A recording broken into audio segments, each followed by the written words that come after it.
Welcome, everybody. I call this meeting to order. Let's stand for the Pledge of Allegiance, please. To the flag of the United States of America and to the republic for which it stands, one nation, under God, indivisible, with liberty and justice for all.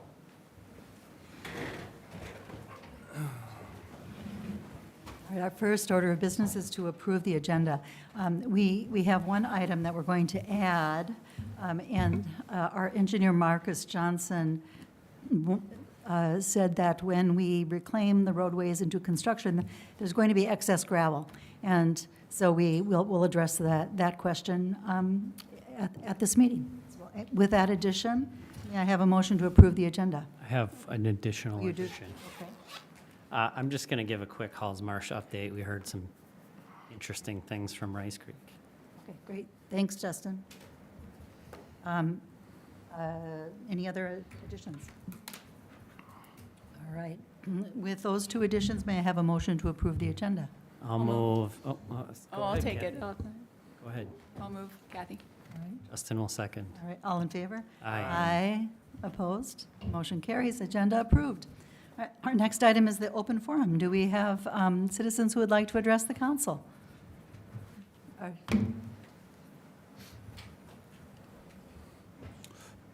John Winters, 429 Lake Avenue. I commend the city on a wonderful 4th of July celebration. Despite the weather forecast, it really went very, very well. Everybody had a good time. Our kids came, or one of our kids came from Bozeman, Montana, because as a little girl, she was in a wagon, and our other daughter from Minneapolis, same thing. And the grandkids, they loved it, so good job on that one. And I also like the air conditioning in here. Good idea. Thank you. And thank you for your service. You guys get a lot of complaints. I was on the planning commission for 20 years. We just got thank yous, but you guys get a lot of complaints, so thank you for your service. Thank you very much.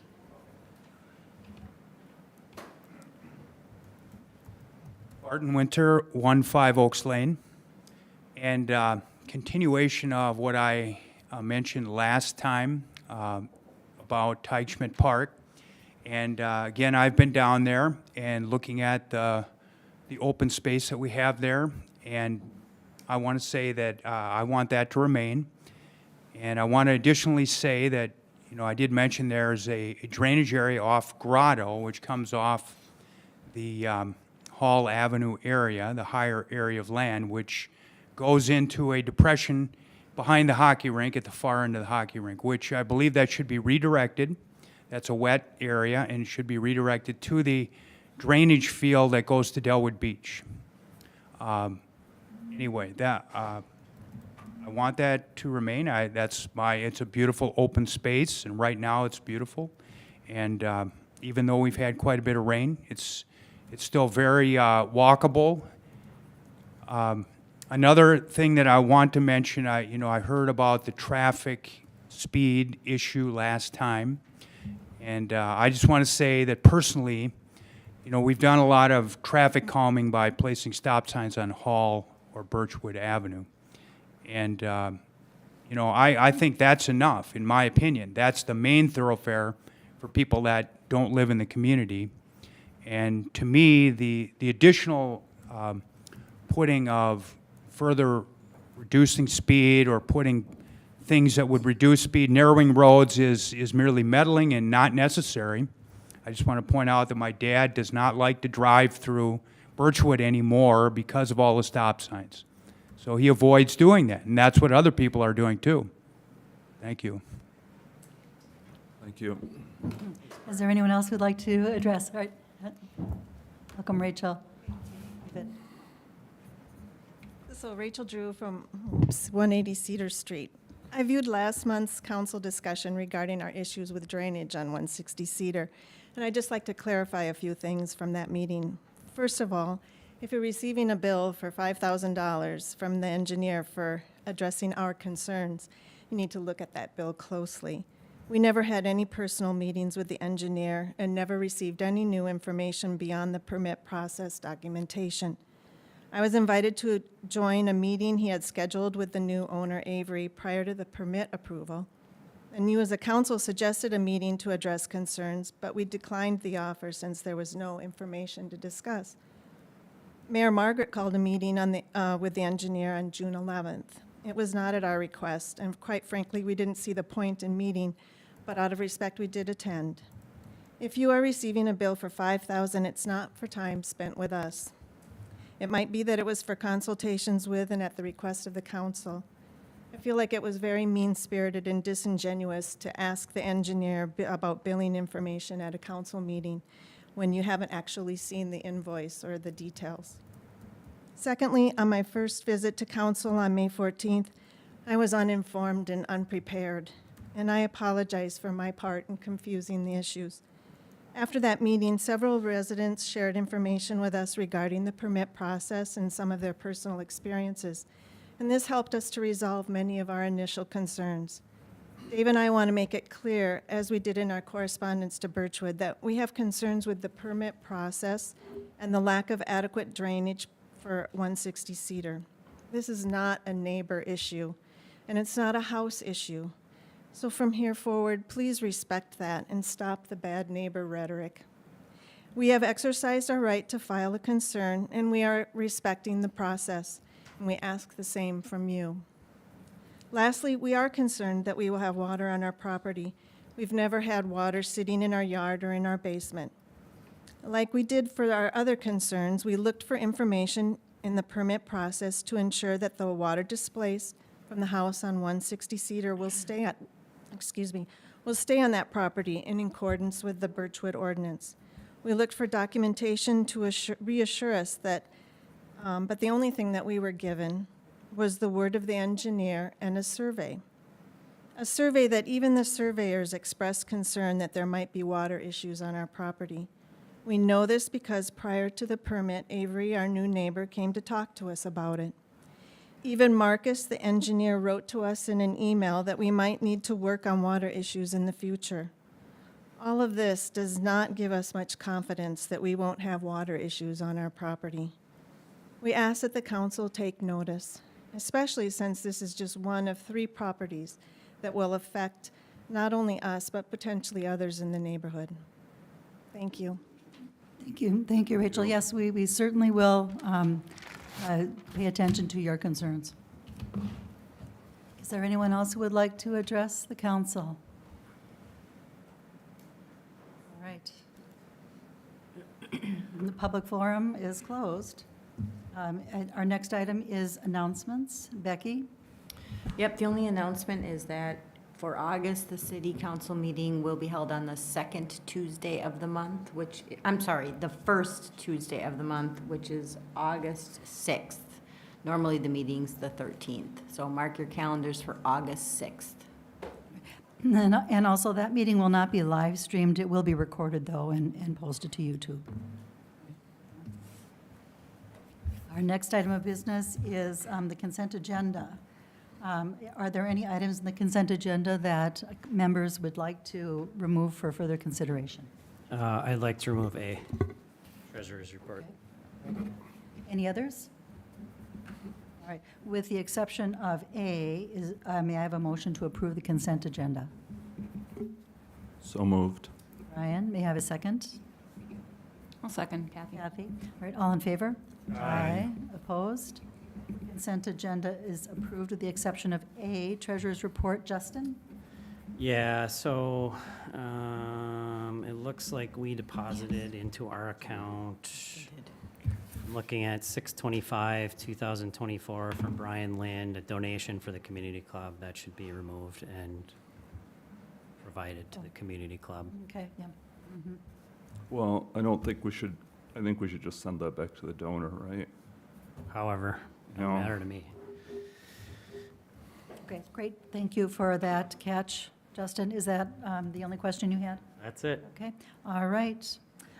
With Becky, please direct. I have a question on the treasurer's report, too.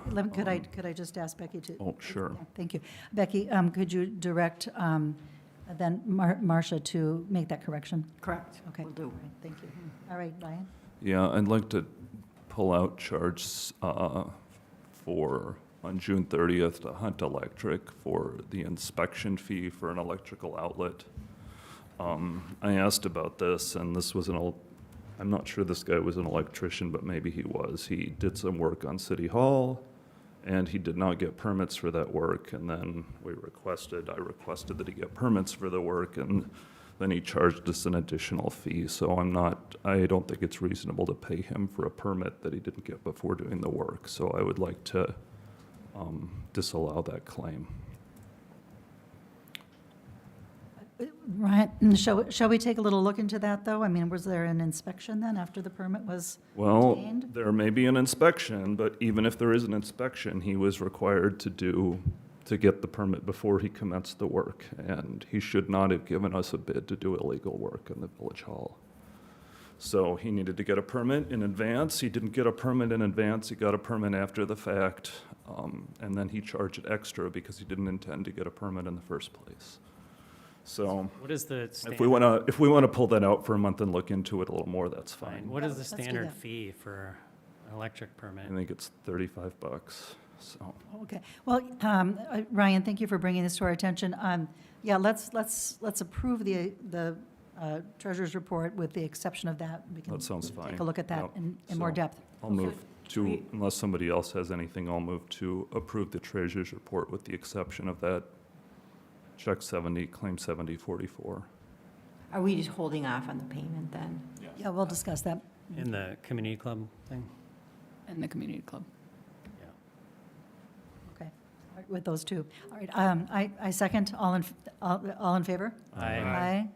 Opposed? All right, motion carries. All right, treasurer's report passed with two exceptions. Our next item is hearing on a lake, a 425 lake variance, 2401 BV. All right, first, we would like to, well, would you like to set some context about this particular variance? Ryan, you were at the meeting. Is Ben not here? Ben is not here. Okay. I guess I'm not sure I'm the best person to introduce this. Well, maybe the residents can come and Yeah, maybe we can have. explain their Since Carson was request. at the meeting, maybe it would that'd be be better to wonderful. have Okay, yeah, him go ahead, kind of please. introduce the variance request. So, So Oh, could you introduce yourself and say your Yes, Carson. address? Carson Chivsky at 84 Many Levels.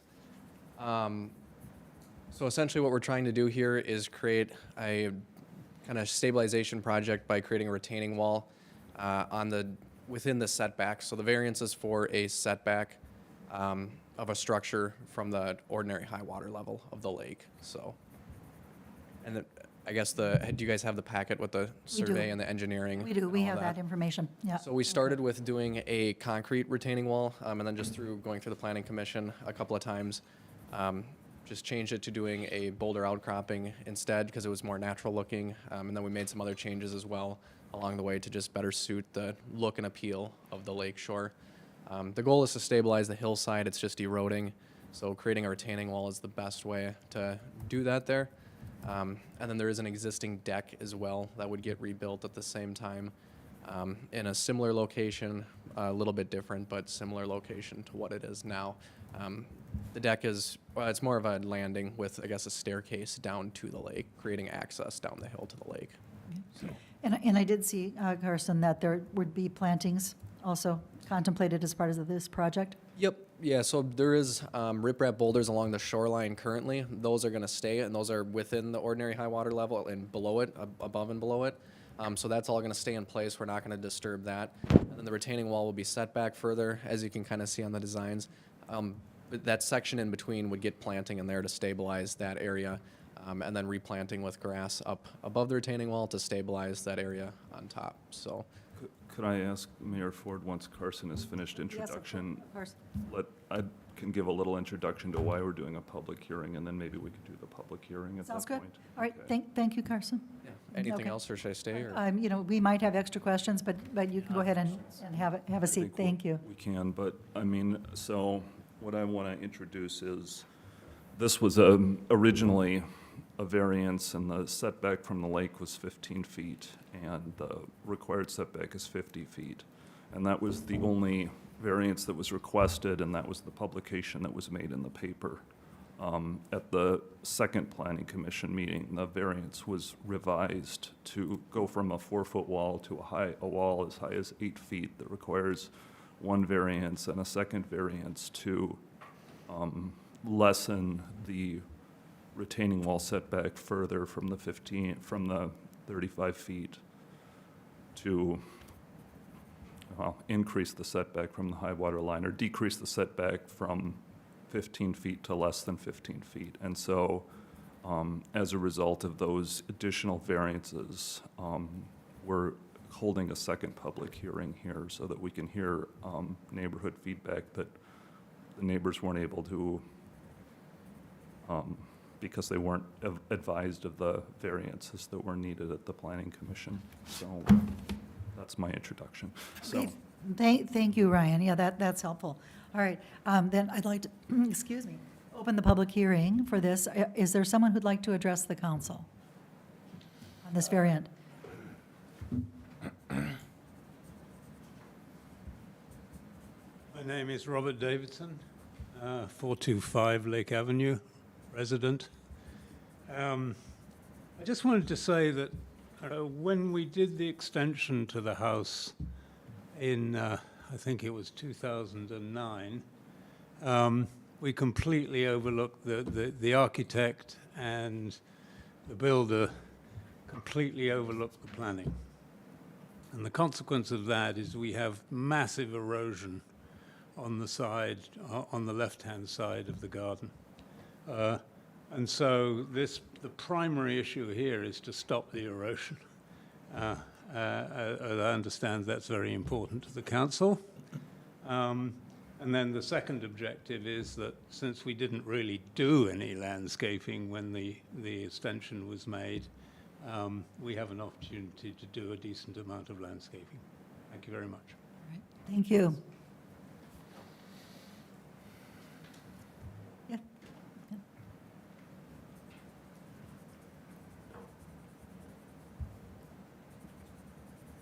I'm Kathy Medor, the neighbor on the left side, his west side. Can you hear me? Yeah, we can. What's your address, Kathy? All right, 413 Lake. Great, thank Right. you. And just so you, I'm going to, because everybody asked, I had a Mohs procedure. I had a little cancer, Oh. so they did a slit. I- Okay. well, good luck. I didn't good luck. shave. Yeah. Okay, so here's my concern, because the only thing I saw was Rebecca sent me all the stuff, but the pictures I saw were the concrete wall. So I sent a letter to the city council and to the board, city council, and concerned about that look facing my house and seeing a brick wall or a concrete wall. Now I understand it's going to be stone. So the questions I asked were how far from, because you can look at the survey, it doesn't tell you how many feet it's going to be from my lot line. And I sent my survey in, their survey in. I need to know that. So I just, the stone wall is fine, but I would like to see something not so harsh when I look. So if they can plant some plants there just to cover that. I mean, I'm not, obviously, they need to fix the hill so it doesn't erode anymore. But my concern is looking out and having a wall, and I want to know if it's going to come from his west side, the corner of his house, and I know it'll be lower and they'll rise up. But now there's 8 feet versus 4 feet. So my question is, I have not seen the new designs. I just saw the old ones. And so for clarification, I want to make sure it's going to commence on the west corner of his house, go out, and how far, and then verify that there's not going to be any water runoff onto my property, because right now he's got a downspout that's directly going onto my property, down my hill, not in his yard, on mine. And then I want to make sure when the work commences, they're not on my side, because I've got irrigation system there, I've got plants there. And he's got steps on the other side to go up. My side is not very wide, And I've got a retaining wall, which I sent pictures of, which could do damage to that wall. Am I clear enough what I'm saying? Yes, you are, Kathy. Okay, so it's perennials, I'm fine, I mean, I'm not paying for his wall, but I'm just saying, I don't want to see, the stone is better than the way it was before that I saw. Does anybody know how far? We'll ask Carson to see. Carson, can you address her questions? I mean, come up to the podium. Thank you. My name again, too, or? No, Yeah, that's all right. So the wall's gonna be like around 3 to 5 feet off the property line. Could you talk right into the microphone? Thank you, So Carson. the wall will be 3 to 5 feet off the property line, and then there will be planting on the lower side, facing the lake, as well as the side. And that was part of some of the changes that we made at the council meeting, or the planning commission meeting the other week. Was we added rain gardens on top, and then there's also gonna be downspouts going into drain tile and drain boxes over to the rain gardens. So it's gonna eliminate all that gutter runoff that is going towards her property. Yep. So that's part of the project as well. Scope of work is to help eliminate all that. or 3. Yeah. You said 3 to 5, that's a big. Yeah, range. and there isn't a setback for retaining walls on side yards. The only setback in your guys' ordinance is the You need to have a ordinary high plan water here, level. right? Like. Yeah, it's on the you've got survey and the 3 to 5, you should know. yep, yeah, the survey is all scaled and it's in the But packet. it's not to scale. It's not. It is. It is not, it specifically says on the drawings that it's not to scale. No, the survey is all to scale. It was done by a Well, licensed the surveyor. surveyor maybe, but the drawings of the wall all say not to scale, For the engineering? right? Yeah, the engineering is just for the structural ability of the wall, but the site layout, which is on the survey, that is all to scale. Okay, so then what's the dimension of the wall off of her property line? 5 feet, It's a full 5 feet. yes, From the Okay. property line? correct. You said 3 to 5 feet. I'm just, 5 feet, okay, so it is 5 feet. yes. Okay. And height from the west corner of their house, Yeah, I see. is it gonna start at the west corner of their house, the wall? And how is the height gonna? Do you have the packet here? I have would you like to look at the survey? We want to put this up on the screen. Help to put up the plan on the screen, and maybe Carson can point out to us that some of the dimensions on the plan as he refers to them. Yeah, so this is, at this elevation here, towards And the, we have a projector thingy over there that he can help you with. You can take the microphone with you, and you can talk, and then go over here.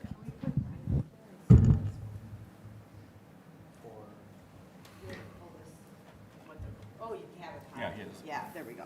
Okay. Sorry. Got confused.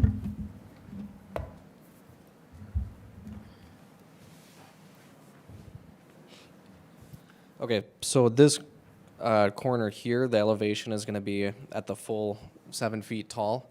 And then as this hill steps back, the elevation will be less because the wall will die off into the hillside. And then the rainwater that's coming off the downspouts of the house up here is gonna be captured in the rain gardens up here, where the drainage arrows point to. I have a question. So when you look at, see the dark red line where it says the 4709, from that point up there, yeah. This line? No, the red This- line. this Where one? the wall there's gonna be. Just the wall there. Point at the On Yeah. the- document, please. Thank you. We need to zoom it in a bit. So this red line is where the retaining wall is gonna be. This is the retaining wall. Correct.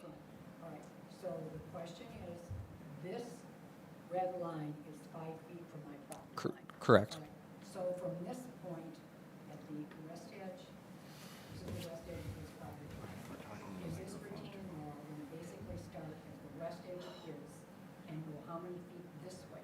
And is it going to elevate up? That's my question. Nope, it's gonna go just like it is on the plan here. So just right where the red line is, that's right where it's gonna go. It doesn't say the heights.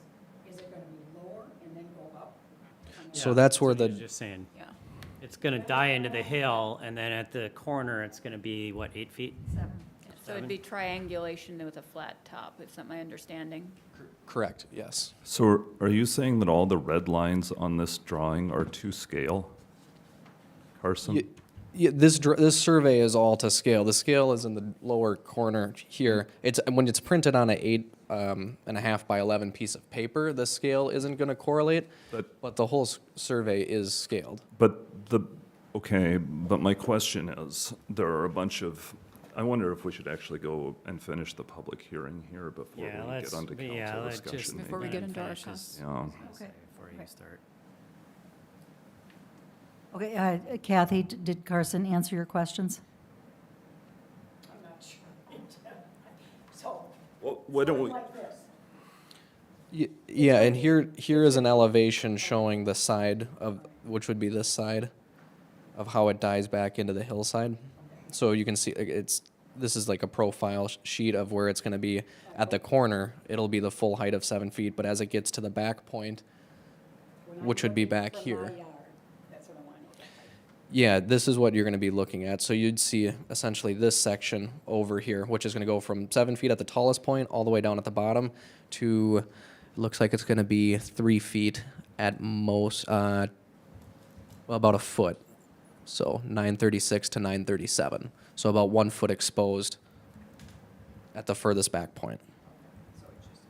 Yep. So it'll go from 7 feet to 1 foot there, because it'll follow the contours of the hill on that side. Yep. Yeah. The plan would be to plant the bottom side, and then we can also plant this side. Yeah. Yep. This will get planting as well.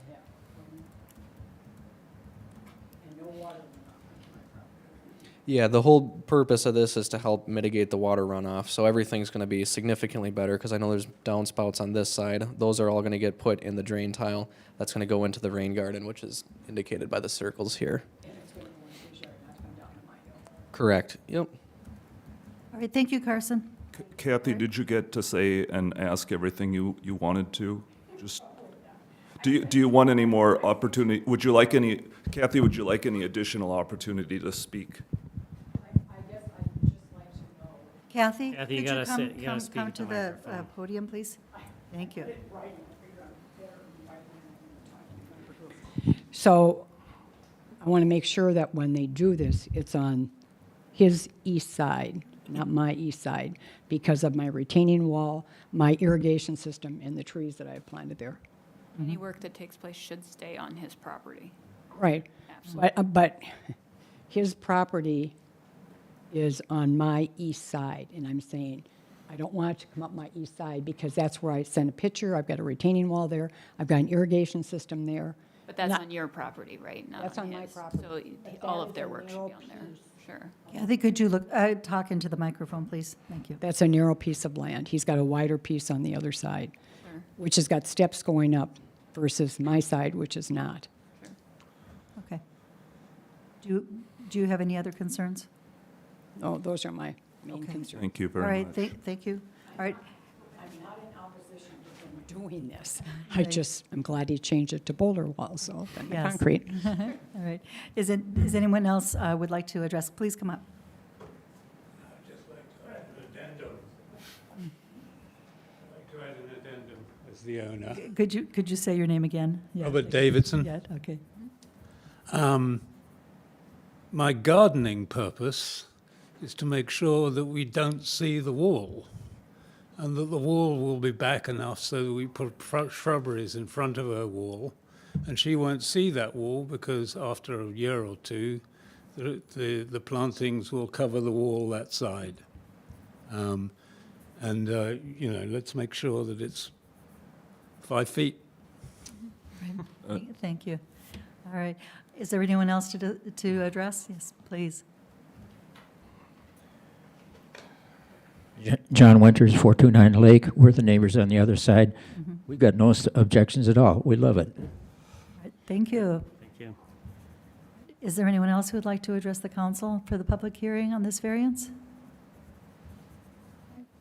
Seeing none, I'd like to motion to close the public hearing.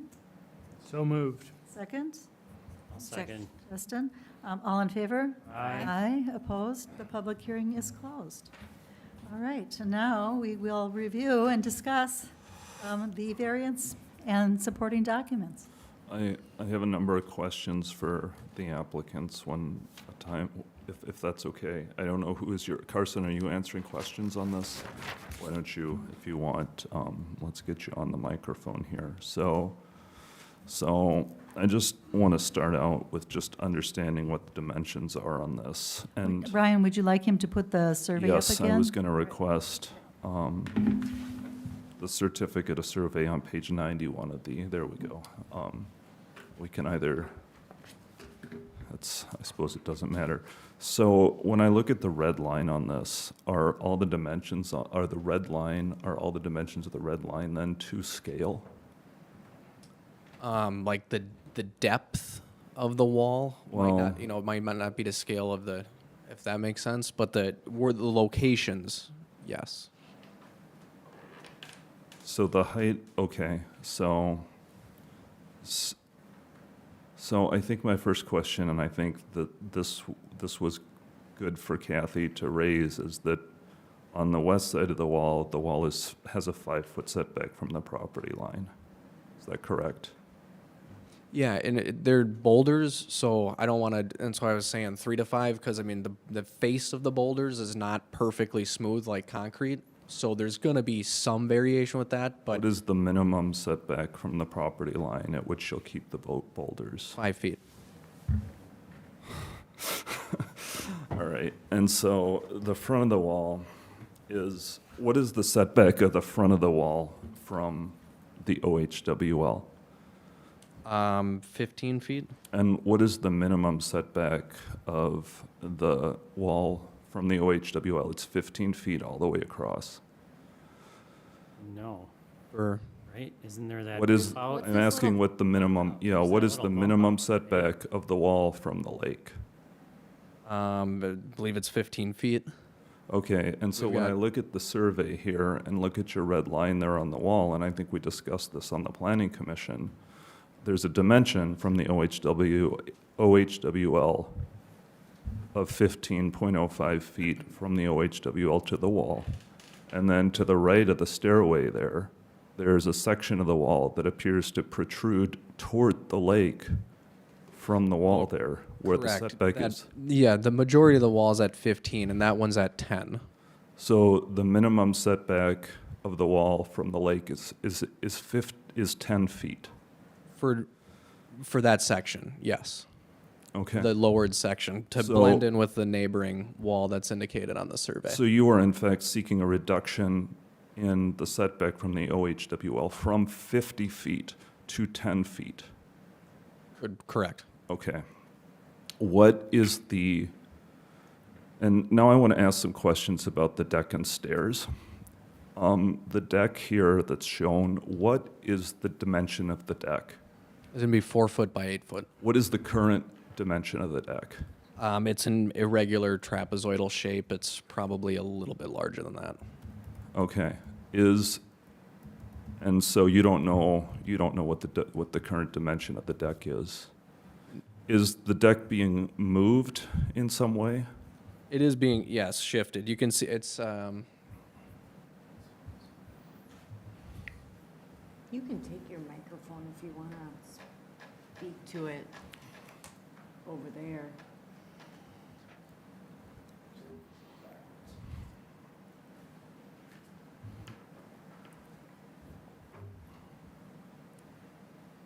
you can see there's a dotted line underneath on the survey. The darker lines is indicating where the existing deck and staircase is, and then the red lines would indicate where the new So the staircase would be. deck post-construction is going to occupy a different area in the OHWL that it does not occupy now. Is that correct?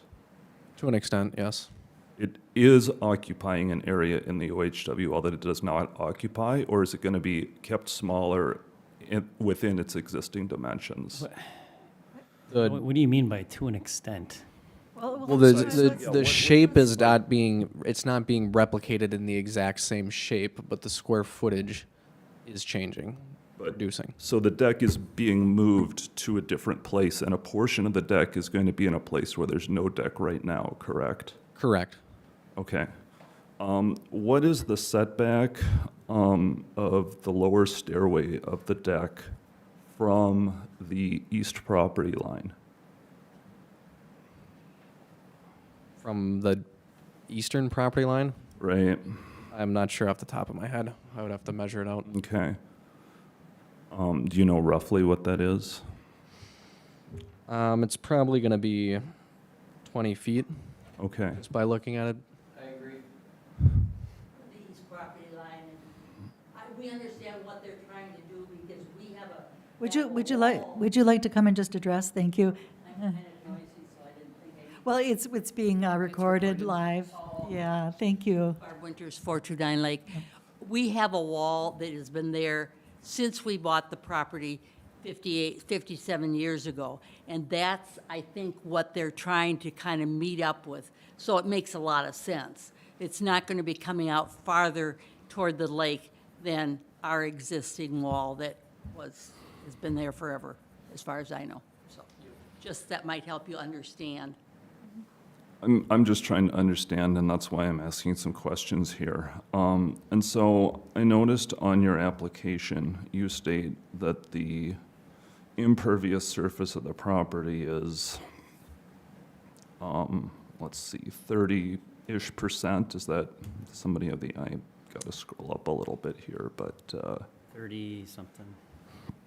30-something%. What did you state as the impervious surface on your application? Are you asking me? Yeah. I don't have that memorized, so I guess I would have I mean, to. we can, no, well, neither do I, obviously. 30.69%. 30.6. The existing impervious is 30.69, yeah, thanks. I was just going to try to find that in the packet. And so you are adding, on your application, it says. 268 square feet is what the top of the wall, Okay, so you're adding. give or take. We're talking about boulders Okay, here again, so they're so- irregular. So let me ask, on your survey here, it says percent impervious is 40.2%? That's including some of the pavers in there, but the pavers are impervious. I guess every city considers them differently, so I'm not exactly sure what you guys consider them, but in the world of engineering, the pavers would be. So those are, so you're treating those pavers as pervious. Have you had but your engineer here does not treat those as pervious? For, On, we haven't had any of the pavers are existing, so we haven't engineered or installed those. okay. No, but he's just trying to understand what the difference is between the 40% and the 30%. Because you're claiming on the application that it's 30%, but yet on one of your surveys, I think it said 40%. Oh, yeah, they took the surface area of the driveway, the sidewalk in the back, the house, all of that on the survey when they did it and took all those square footages and put it in there, so. But the way the pavers were constructed is with a pervious method. And So the survey is wrong, is what you're saying. I mean, I wouldn't say it's wrong, but it's just got broken out into different pieces here of what's what. So there's broken out into the house, it's broken out into the driveway, the sidewalks around the property and other features are labeled out.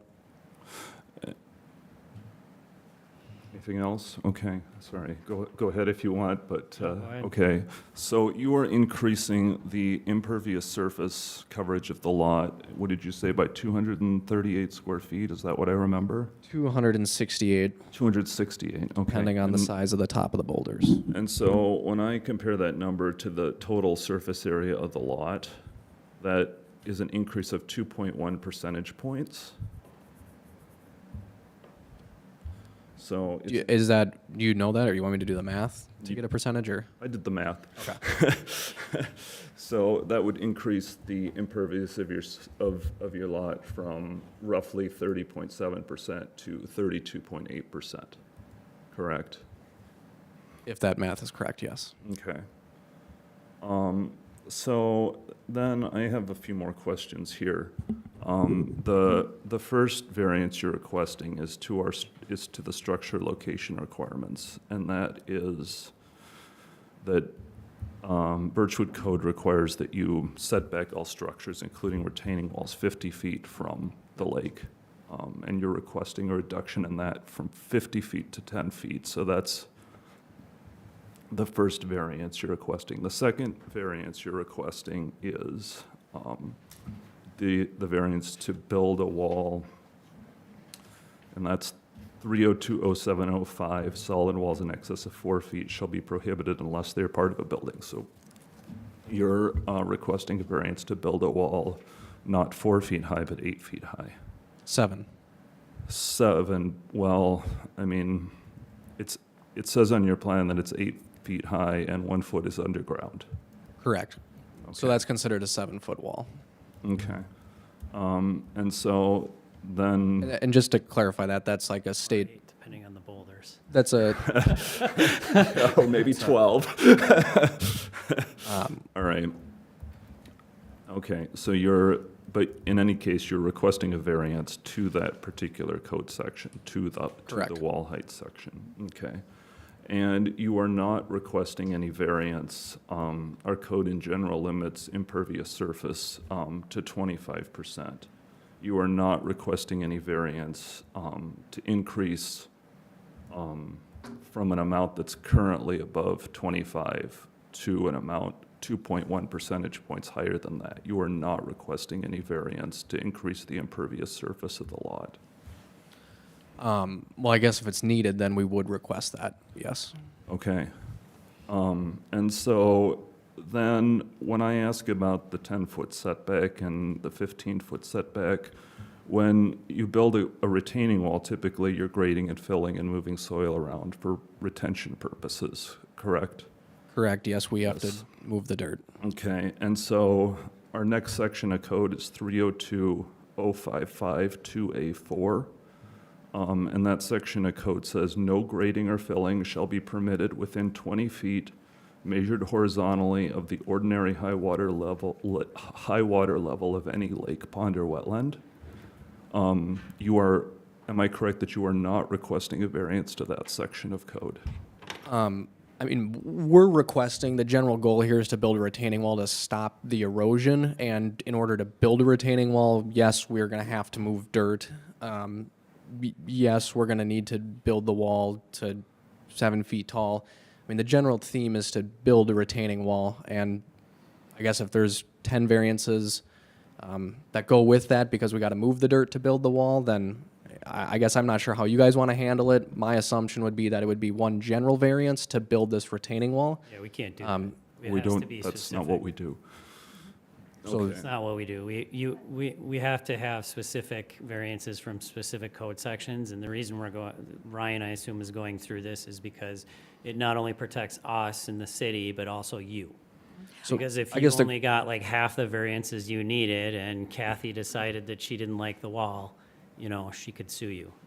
Okay, so I guess the question I have is based on what we talked about at the planning commission meetings, does that change what we need to do with the application, or? Well, There's a staff, obviously, you've read the staff comments, Ryan and Justin, where they say whether these items require additional variances to be granted or should be at least noted, the city code should be reviewed to address these. And that's what you're doing, Ryan. Yeah. He's So- just going so through 'em. He's going through I them. have more.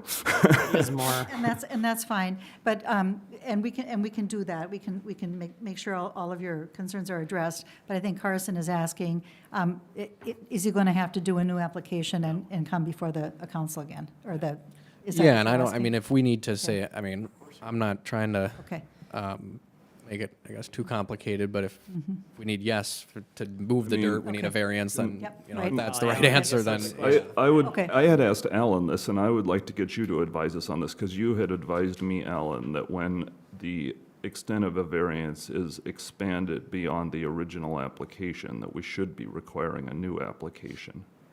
Or amended application. I mean, if you've Um, identified more places that variances are required, just as Justin was saying. Okay. If he needs more, you come back for more, but it's still gonna require the same process to be, you can't just generate them right here and that's it, so.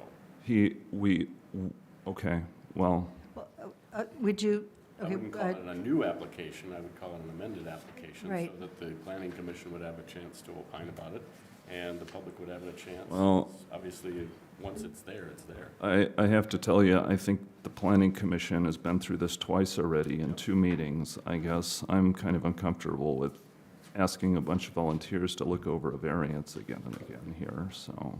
Because, I mean, to me, you know, I know you're experienced in this, Carson, and I assume you build a lot of these walls. You have a nice website, and it shows a lot of good work that you do.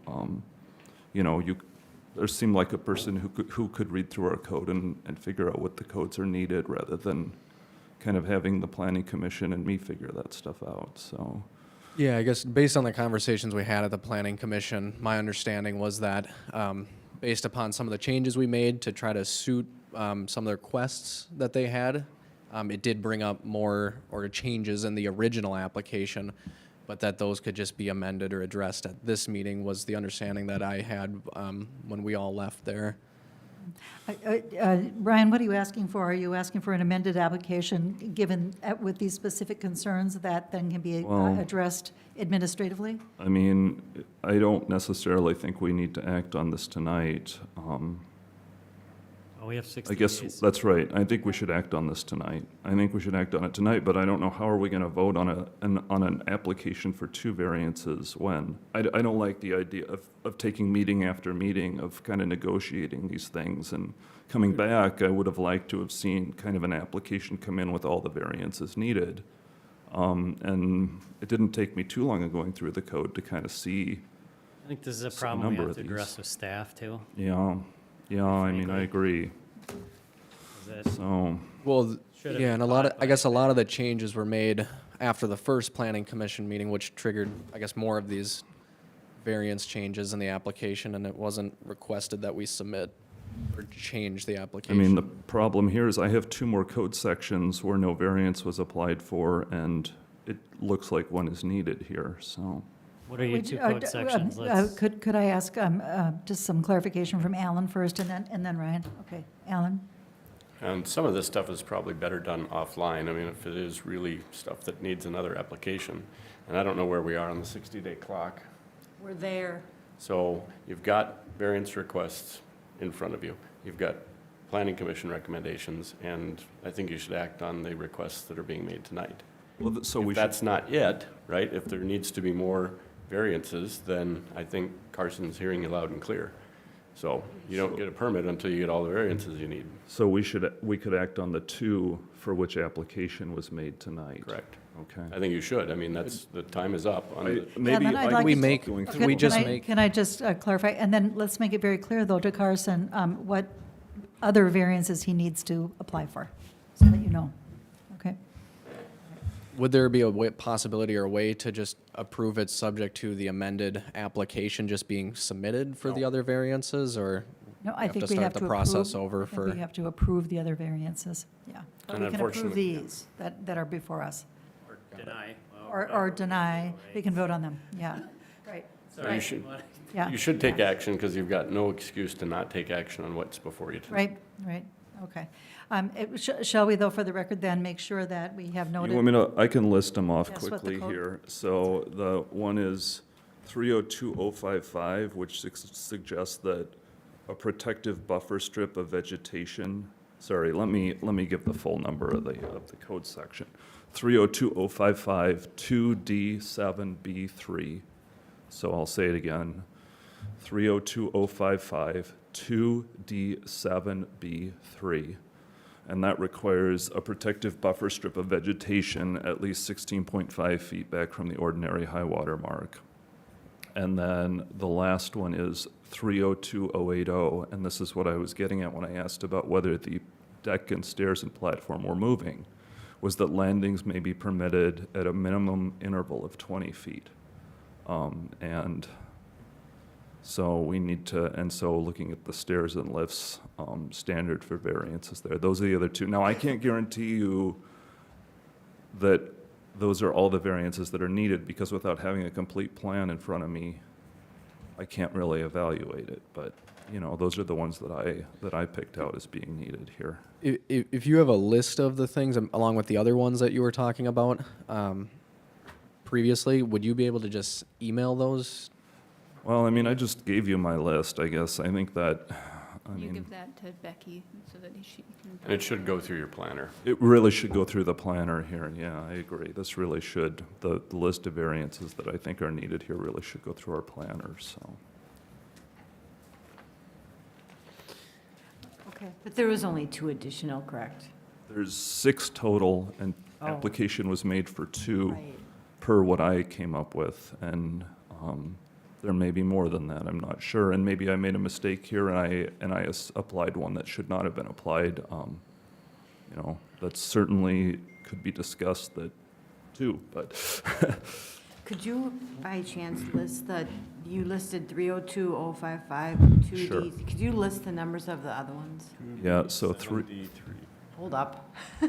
Go ahead. 302.020 structure location requirements, 302.050 impervious surfaces and lot coverage, 302.055 2A4 land disturbance activity standards, 302.055 land disturbance activity standards, and then 2D7B3 of that one. And then 302.0705 retaining walls, and 302.080 stairs and lifts to lake or water body.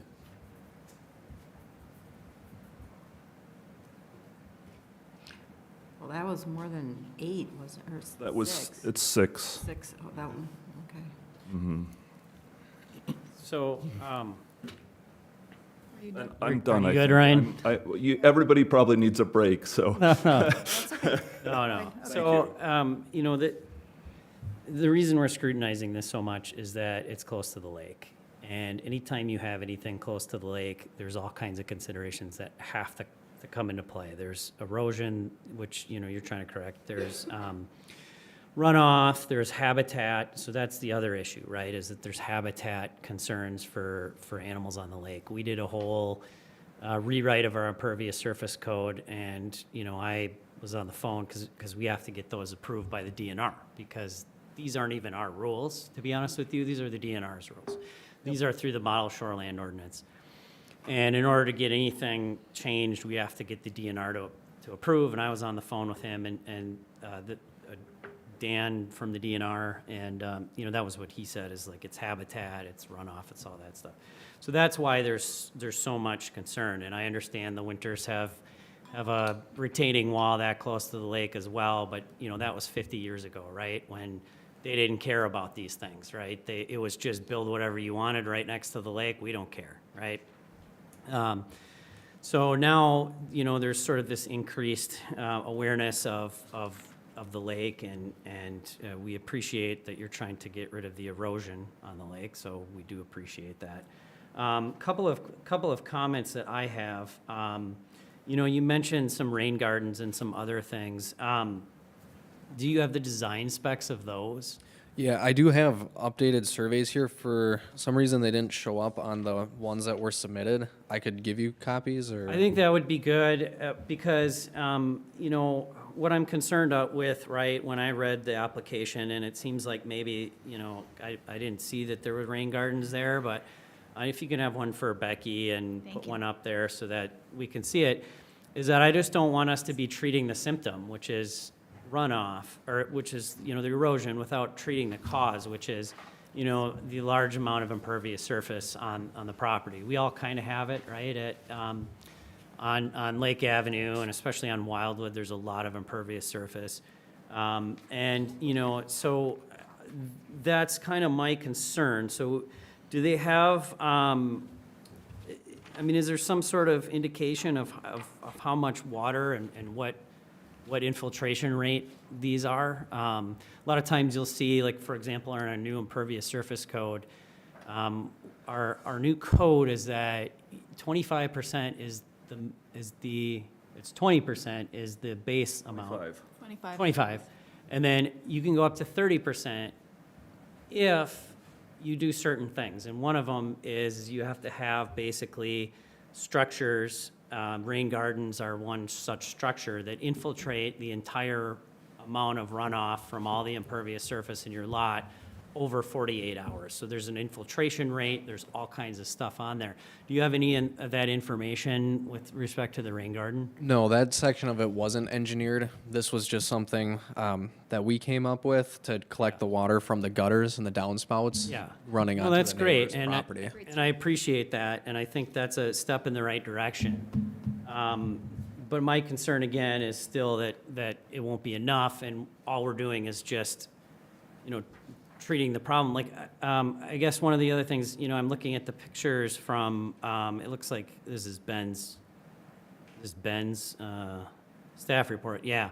So I'm looking at the pictures, and, have you looked at other options considered, such as just using rain gardens to capture all of the runoff so you don't get that erosion? Have you looked at native plants and other diversion systems? So for example, I'm looking at your backyard, and it's just grass. Well, the roots of grass, it's about an inch, right? It doesn't hold anything. It doesn't hold the soil. It doesn't do anything. There are other native plants and grasses that will provide habitat to animals and things like that, such as lead plant, which, believe it or not, the root system on that stretches from that end of the wall to that end of the wall. That's how hardy the roots are. And that really is effective at holding the ground there. Have you considered any of that stuff? For the hillside, based on how sandy the soil is and the slope of it, we don't believe that plants, and I mean that's what's there now is plants, is going to stabilize the hillside, and the homeowner would prefer not to turn his entire backyard into. You don't have to turn your whole grass. backyard into So. plants. It's just, you can do it strategically.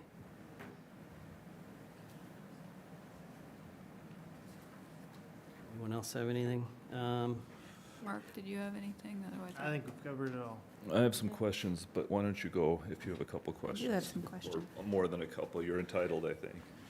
So I just wanted to clarify on the survey, and it's on this newest survey you gave as well, that the rebuild existing deck and stairs, the existing deck and stairs are rotten out.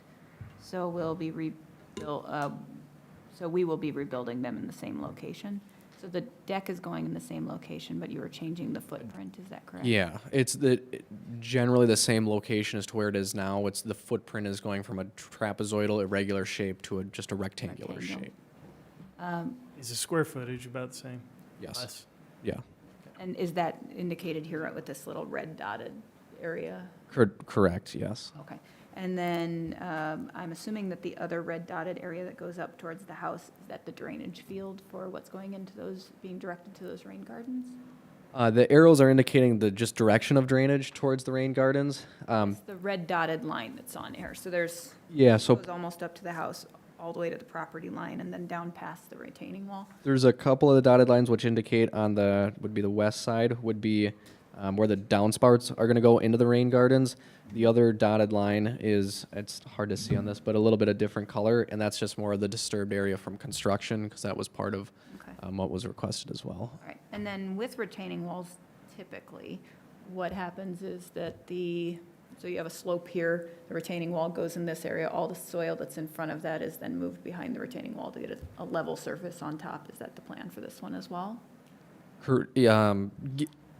Yes and no. The elevations shown on the plan and then the engineering packet, it'll be still somewhat sloped on the top. There are still going to be, from the house elevation down to the wall elevation is 4 feet of change. And then below the wall to the ordinary high water level in the new retaining wall is still a few, I could do the math here if you'd like, but a few feet of elevation change as well. So there still will There's be still a some slope on the top and bottom, but it's going to be less than what is there now. What is So there the only way to flatten it perfectly would be creating a 12 or 14 foot wall, which just is not realistic wouldn't nor be would look good. Yes. So But as far as like the soil that is being moved from below, I believe you had mentioned plantings, but is that going to be going all the way to the 15-foot to that high water mark? Is there plantings, or what's the soil erosion technique for that area? That area is going to get, replanted with more native plants. There is riprap boulders along the ordinary high water level. They kind of go below and back up and just Sure. weave back and forth because they moved over the Those years. are already there, right? And that's already there, and that's going to stay existing. We're not touching that, so we'll plant from that boulder, the riprap on the shoreline up to the new wall. That dead space kind of in between, Yes. that will be replanted. Yes. Okay. And so that's going to be native plants, which would somewhat address Justin's Between, concern regarding the- grasses and fescues and things like that. Okay. And then I do think that the boulder wall is definitely more appealing as far as look goes for Kathy's concerns, for sure. Yes. And then her other concern that she did address was that making sure that the staff stays on Mr. Davidson's property. Correct. We will not be driving on other people's property. Thank you. That was all my questions. Ryan, you had a couple more? Yeah, well, don't get me started again, maybe, but so I want to ask a couple questions about the erosion on the property. What is the cause of the erosion on the property? There is I guess, a really steep hill, and when it rains, the water runs down the hill and pulls the soil into the lake. So the only erosion that so the erosion specifically is the erosion from the upper part of the property downhill toward the lake, is that correct? Yeah, I mean, I would Okay. just say to be downhill in general would be the direction of the erosion. And so I just want to understand, so the practical difficulty you're describing here specifically is water Erosion. runoff. Well, but the specific erosion here, which is water runoff from the upper part of the property down the hill. Is that Yeah. the only practical difficulty you believe exists here? For the reason for doing the project? The reason for that necessitates the variance? Yes, water erosion would be the reason. Erosion from the hill down the hill, specifically that erosion. It's not going uphill. Okay, so there's nothing coming up from the lake or anything? No. That's not the issue that you're describing here? Okay. That's where I was going with this. No, And the we're only- the riprap on the shoreline we're not touching, which would be the lake side of things. Okay. And so the next question I had is, and I think Kathy Madore hit at this very nicely, I think, is one of the questions on our application that I didn't get a clear answer to you from was what alternatives you've considered to resolve this problem other than a retaining wall. And the DNR has a very nice document on this, specifically referring to OHWL variances, and it basically describes that in particular, we need to understand what the alternatives were that were considered, and that there are no alternatives other than building a wall. And more than that, so that's my question, is what alternatives have you considered here? Yeah, we talked about doing planting or other things of that nature, but those just wouldn't hold up as well as building a retaining wall would. Why don't they hold up? Because the wall is going to create a 7-foot elevation change where it's going to level more so the top, still going to be sloped on the top, but it's going to level the area more. Okay. Whereas just vegetating it, which it is already vegetated, it's still going to have erosion in that area. Yeah, all right, and then can I ask, it looks to me like the way the stairs and landing are laid out on the property, that to the left of the stairs and landing, to the west side there, you're keeping the wall 15 feet back. And to the right, to the east side of the property, did I say, yeah, to the right of the stairs, you're pushing that forward 10 feet toward the lake, is that correct? It's 10 feet from the lake, east of the stairs, and 15 feet from the lake, west of the stairs. Correct. Okay, and could you just talk a little bit? Depending on where the ordinary high water level is. Okay, and so it looks like the kind of putting the wall a little further forward there helps to kind of maintain the existing stairway there in that position, is that correct? The bump out on the wall, you're saying? Yeah, the bump out in the wall is kind of there to help stabilize that stairway and maintain that. Correct, a little bit with the stairway, and then just with the elevation where, with the Okay. neighbor's wall meeting up with that.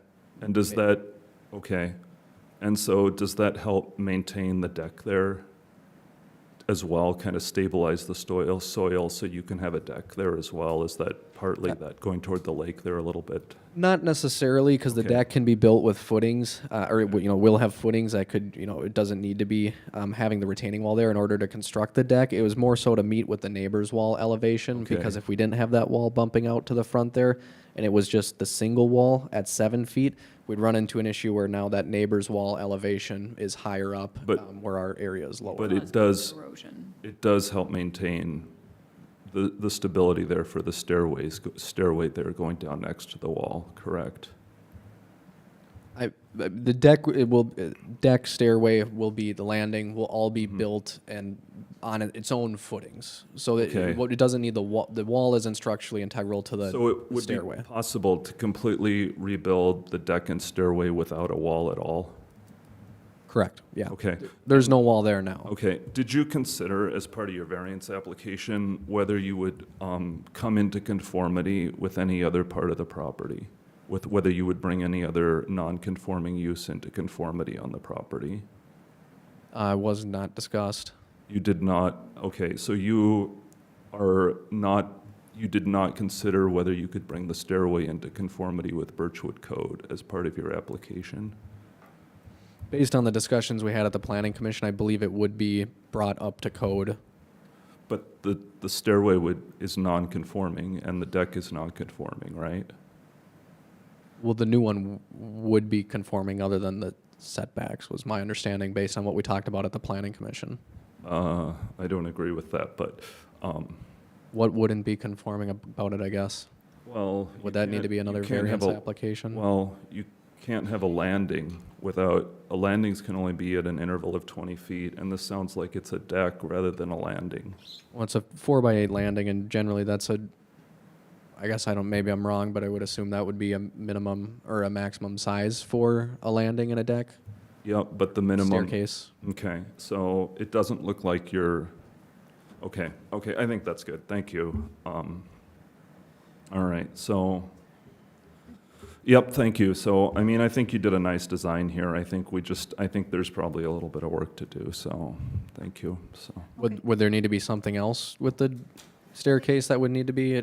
You know what, I Variance think applied what we'll for, do or- is, Alan maybe advise us, but maybe what we'll do is we'll deliberate, get through our items under this process for this variance, and we'll vote. And then offline, we'll make sure that you know what other variance requests you need to complete the project. Does that make Okay. sense? Yes, Is that- thank okay. you. Okay, we'll do that. Appreciate it. All right. Okay.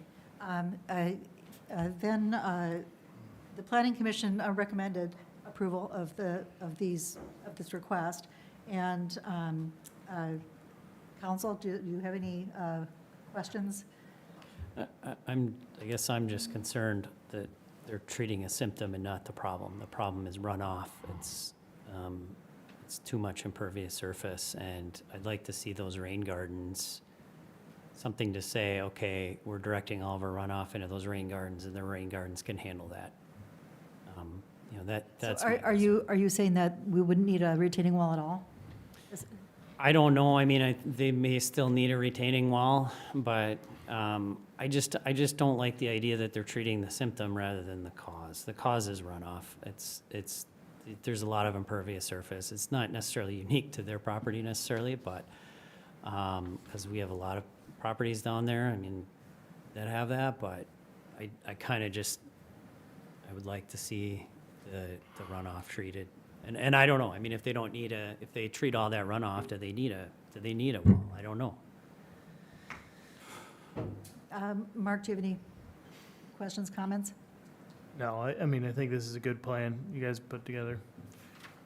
You've been through the grinder, obviously, at the planning commission a couple times here now, so I'm ready to move forward. All right, Kathy, do you have any other questions, comments? I Actually, just occurred to me, what is the size of the lower retaining wall? Do you know Square foot, the height? it's gonna be, the other one would be about 3.5, so it would be step, so they'd be equally split, 3.5. Sure, okay. So do you want 3.5 Yeah. each, just so Mhm. people at home can hear? Is Yeah. that right? Correct. Did I get that right? Okay. Yeah, I was just trying to read the elevation. I like the plan. I think it would be lovely if we could confirm when you are going for your other variances that you do look at the rain garden option to potentially expand those a little bit. And if you could get to code for that portion, would be lovely to add the rain gardens, since you do have plans to put in 2 of them. Rain gardens are very impressive as far as the amount of water they can control, so that'd be something I would suggest doing. I like the plan otherwise, though. Okay, all right. Well, shall we vote on the variance request? I guess I have a couple more things I'd like to All right, Brian? add here. I have some concerns. I think that that a wall on that portion of the lake, really, there are no or few walls of that design, and I think that this wall will really stand out as viewed from the lake itself, particularly when it's built 10 feet from the shoreline. I'm concerned because it looks to me like the wall is being pushed toward the shore here in order to accommodate the existing stairway. So I don't agree that the plan maintains the essential character of the locality. I also think that, we're increasing impervious surface here, and I would like to see a little more thought put into increasing into some sort of compensation for that. There are no shoreline plannings here, and when we ask other homeowners to, I guess we're not evaluating the impervious surface tonight, so maybe I'll stay away from that one a little bit, I guess, but. Well, no, I mean, I think it's directly related to their need for Yeah. setback. And the other thing is, I think that the impervious is, or we just need to, are we just covering a setback, or are we also covering the height of the retaining wall here? Height, too, Height as well? yeah. Because that was not part of the original application either. Yeah. Is there a summary of the variance requests on a certain page? Becky, I keep looking through here. Is there a, It's just the application. It's just but the application. We had a new public, or a new letter that was sent to residents within 200 feet after the planning commission meeting because they increased the height of the retaining wall, or I shouldn't say that. It was found that there was a variance also needed for the height. For that height. So we added that. There's the two. As far as I'm concerned, we're looking at the 2 variances tonight. One is. so it's height and ordinary high water? And ordinary high water mark, Setback. but there's Okay. other ones mentioned that Right, we okay. haven't noticed. Okay, And so the I'm- public was noticed the guess- first time with just the setback. Right. And then the second time, we said, hey, you got a chance to talk about this. Now, tonight? we have Okay. something else to talk about, so please come back if you have a concern about the height. Okay. Which is, All I right. think, when Kathy got involved and said, hey, I'm Okay. concerned about the height. And, Okay. yeah, Oh, so she I was do, I will raise, I think with respect to the height of the wall, I think that's concerning. I think with respect to the distance from the lake, I think that I would like to see something where the habitat for animals is addressed for plants and animals coming from the lake there, and I don't see anything in the plan that does that. And when I read through the DNR materials, it's abundantly clear that those setbacks are in place for visual purposes from the lake and also to protect animal habitat. It's hard to see how this fits into the intent of the ordinance for me, so. The plan does state having native vegetation, which Justin knows about, in front of the wall, and between the shoreline like we talked about. Where does it actually say that in the application? Can you point that out to me, because I don't think I saw that. On the site plan, the survey. I saw what looked like it would be native vegetation, but it didn't say where it was on the property. And that's fine. even with that, even if there's some vegetation in front, I'm not sure that, Under the legend, it says, below wall to be vegetated with native grasses and plants. okay, below wall, I didn't understand that, okay. Okay. All Yeah, right. okay, All that's right. all I got. Well, we have the two variance requests. The first one is to build a retaining wall 15 feet back from the ordinary. No, it's 10 feet. 10 to 15, Well- various. Well, I think we need to give a dimension here on the Yeah. variances. Sure, partially 10 feet and partially 15 feet. Okay. From the ordinary high water level of White Bear Lake. All right, may I have a motion to approve that request? I'll move. Kathy? Kathy, I second it. All in favor? Aye. Opposed? Nay. No, Motion carries. The second, you should give Variance? reasons, Margaret. oh, sure, okay. They're You listed. need to off vote on the reasons, too. Sure. Sorry. They're listed off on the staff report on page 69, and I can read them into the record. Yeah, take your time. Okay, all right. The Planning Commission has looked at 2 iterations of this plan and has approved it. And they have found, one, there is a practical difficulty due to the extensive slope in front of the property towards the lake. 2, the condition which results in the need for the variance were not created by applicant's action or design solution. The applicant shall have the burden of proof for showing that no other reasonable design solution exists. 3, the granting the variance will result in no increase of the amount of water draining from the property. It will not impair the supply of light and air to adjacent property or unreasonably diminish established property values within the surrounding area. It will not impact public health, safety, or welfare of the residents of the city. All right, for those reasons. Are there any more that and we can think of? Okay, all right, now we have a second variance request, and that would, Margaret, I'm sorry, you should probably vote on those reasons. oh, okay. May I have a motion to put those reasons into the record? Why Is don't you that- just adopt them as findings? Adopt them as findings, yeah. Okay, all right. May I have a motion to adopt those reasons as findings for the record? So moved. Kathy? Kathy? May I have a second? Mark will second. Mark will Mayor. second. And just for belt and suspenders, you should probably adopt the finding that it's a reasonable use of the property, too. All right, and with that amendment, that it is a reasonable use of the property? I'll still move. So moved, Mark, okay, will Mark, second. second, okay. All in favor? Aye. Aye, opposed? Nay. Nay.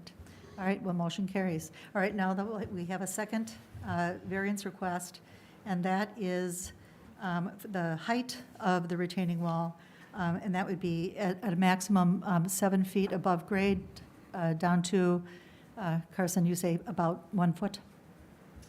Yeah, it's 7 feet above grade. 7 feet above grade, okay. All right, and the, Could I ask that we assign the conditions here that the planning commission recommended as well? oh, certainly. Yep.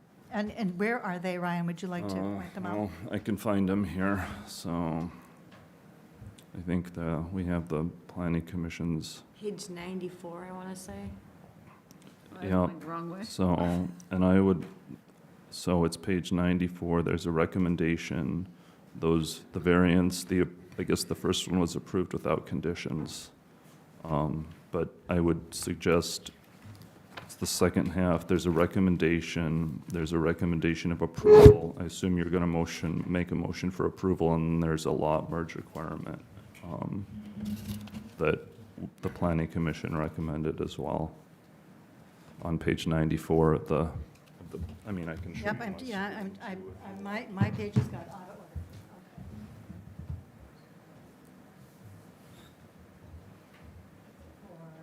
And I, Ryan, where are you seeing this?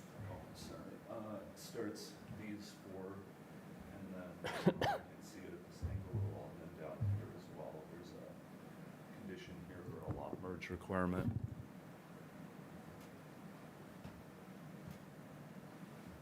Okay, we haven't discussed that at all. Is that something that we should discuss? It's up to you, I That's guess. different. That's the ordinance that. Yeah, I thought that was, That's it's a different different. subject. No, that is the same subject. The state requires that they merge their lots as part of this, and we can't grant them any permits or variances without them merging their lots. The variance? Yeah, Correct. right. Alan, could you address that? No.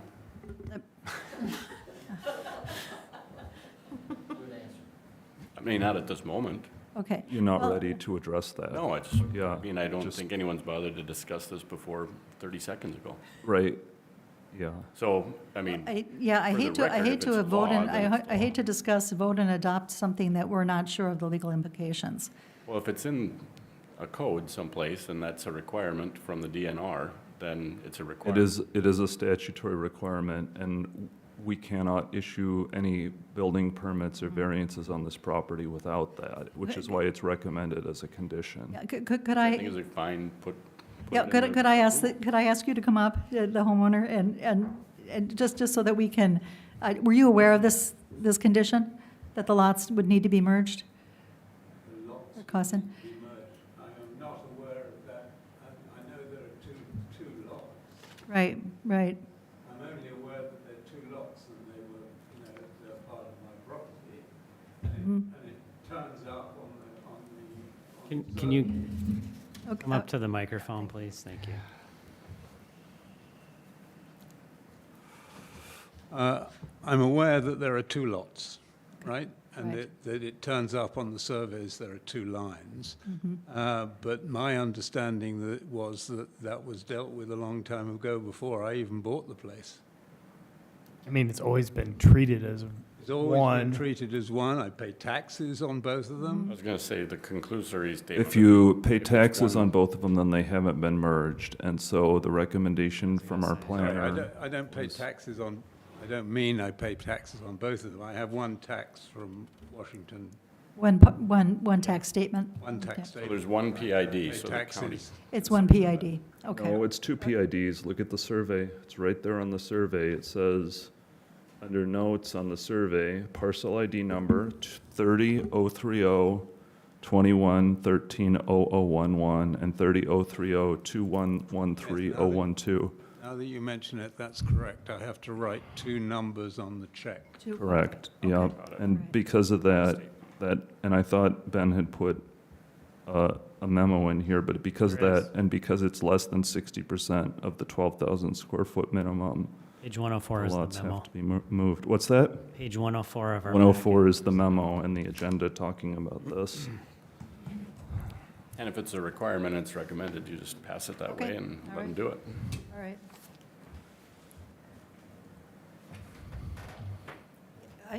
Becky, I'm going to ask you to get to page, is it 94, Ryan? And so 101 is Ben's memo talking 104 about this is- issue.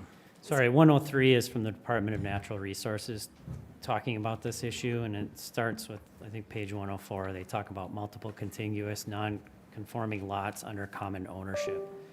And it says that according to statute, an individual non-conforming lot that is part of a contiguous group of lots under common ownership must be considered a separate parcel for sale or development. The lot must be, if the lot does not meet all of the above criteria, the lot must be combined with one or more of the contiguous lots so that the equal conforming lot as much as possible.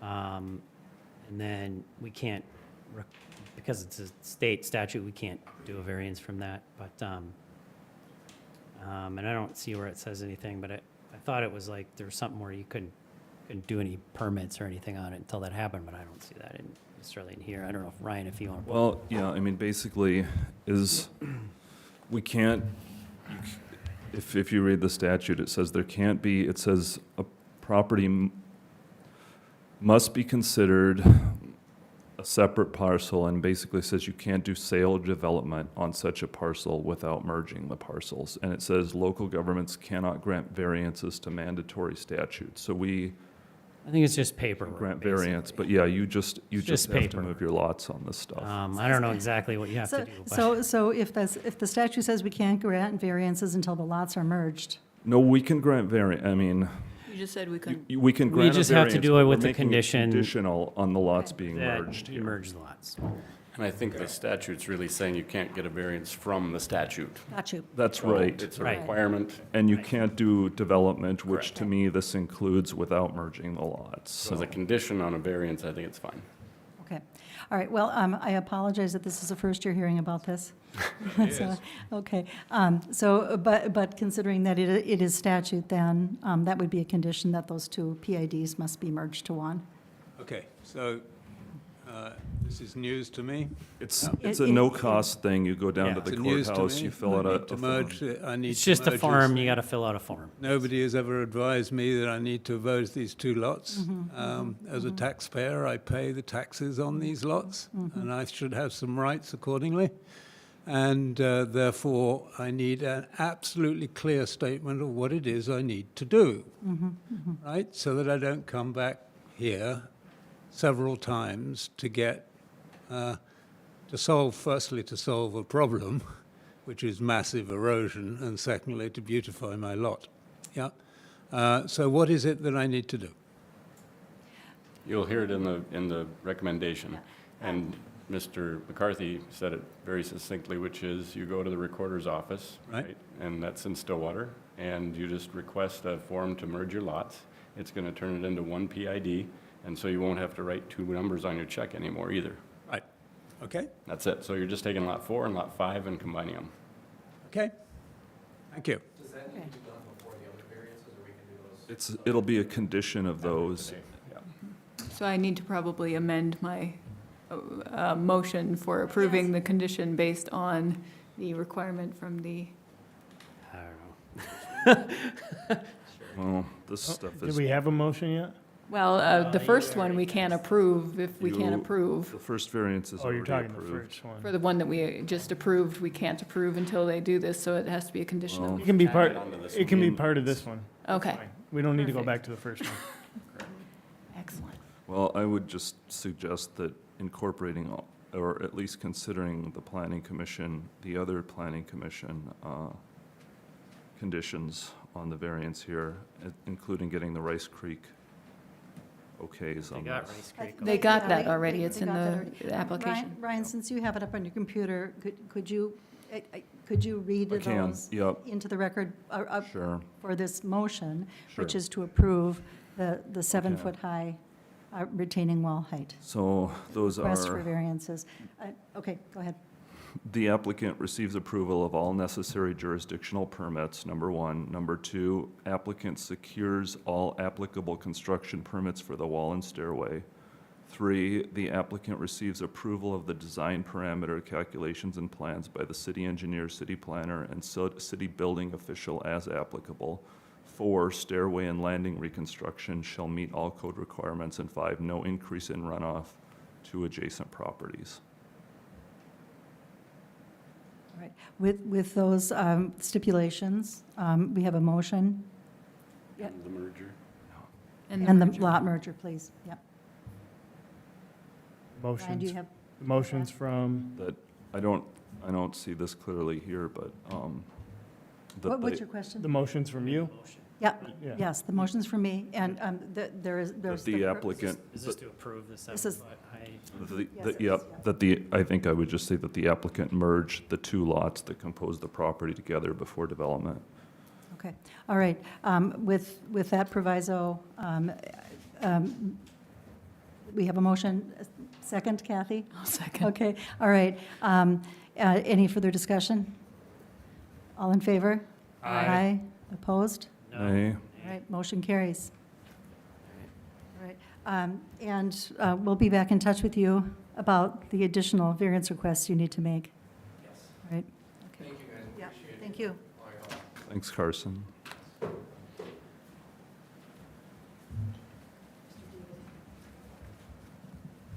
John Winters, 49 Lake Avenue. Comment on the property from Cave Beach to Delwood Beach. The property lines and the use lines don't agree. The original survey was done around 1904, and the original surveyor was a known alcoholic and got things wrong.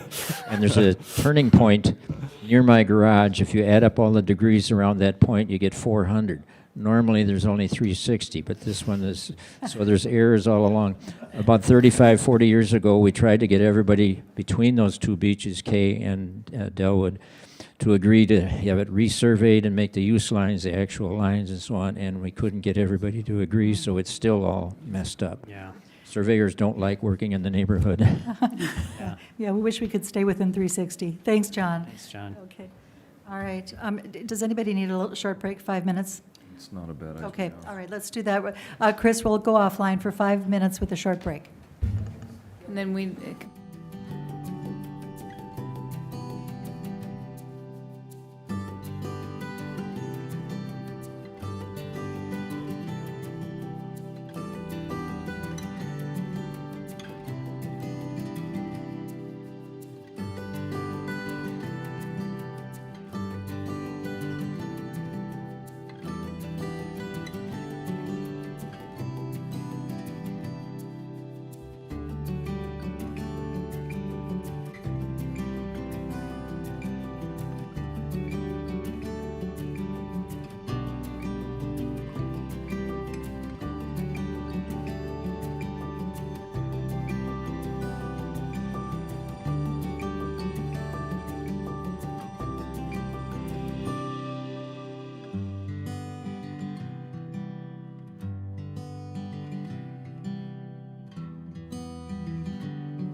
Welcome back. We're live, resuming our city council meeting. Our next item is, Oh, Margaret, before we move on, because this is related to the variance hearing, Okay, like all right. it's really disappointing that, you know, we keep having this problem where people come before us for variances and they're not applying for all the variances they need. And to me, I think we need answers from Ben as to what happened here. So Becky, could we put an agenda item on next month's meeting to discuss what's going on here? Because this shouldn't happen. Yeah, I mean, this is, I grilled Carson a little bit, but like this is pretty, it's unfortunate because they can't get even an up or down vote on this without meeting. Well, and like people might think we're being jerks here, but like this is legally required. Like this is, like we can't just overlook this and go, okay, fine, whatever, you know. I so think we need to, move think on, about the but- process by which the planning commission gets these requests. Yeah. Yeah, just to make sure that they have, They're fighting with it too. They have it all, You know, yeah. so we need to figure out what's going on with the staff here on this, not you. You're not, Yeah. this doesn't implicate you, but all right, well, thank you can we add for, that for next month and have Ben here? thank you for noting that for the record, Justin. Okay. Well, and I think it's important that, you know, I think when we say there's a variance request, actually it's several variances. Yes. It's a variance from a code. It's not a one. Yes. It's not like a permit. It's Yeah. it's It's a number of variants. That's right, it's not like a project, we're not blessing a project, we're just blessing the specific deviance, Right. you know, from the code. Is- Well, and I've been through probably 5 variances since I've been here, and this has just come to kind of fruition. So it's Well, I think we're. good that we're clarifying Yeah, it, so we I think know. we're at a point where we really do need to make sure that we've got a kind of a paradigm. Yeah. Yeah. All right. Yep. Okay. All right. Thank you, Justin. Yeah. All right. Okay. All right. Our next item is the White Bear Lake Conservation District Board applicants. We have 2. Someone wake them up. Yeah, wake them up, yeah. You've been very patient, thank you so much. We've got 2 people, we have 2 vacancies, correct? Or our term, your term came up, and we have 1 vacancy.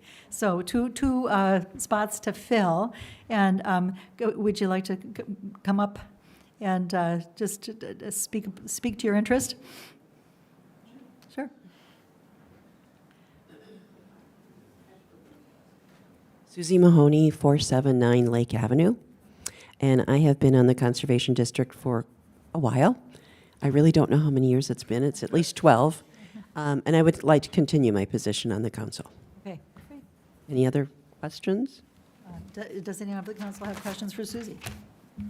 No, probably Okay. not. Thanks for volunteering. Yeah, thanks for. volunteering. Thanks for all this work. Yeah, thank you. All right, all right. Hi, I'm Sherry Salzman-Hankins at 183 Wildwood, and I am just interested in finding ways to continue to serve Birchwood and do my part. And I love the lake and would like to help conserve it. That's my interest. Okay, all right. Does anybody have any questions for Sherry? Nope. Okay, great. Thank you so much for volunteering for this. All right. Didn't we have one addition? He decided He he withdrew pulled his out. name. Oh, okay.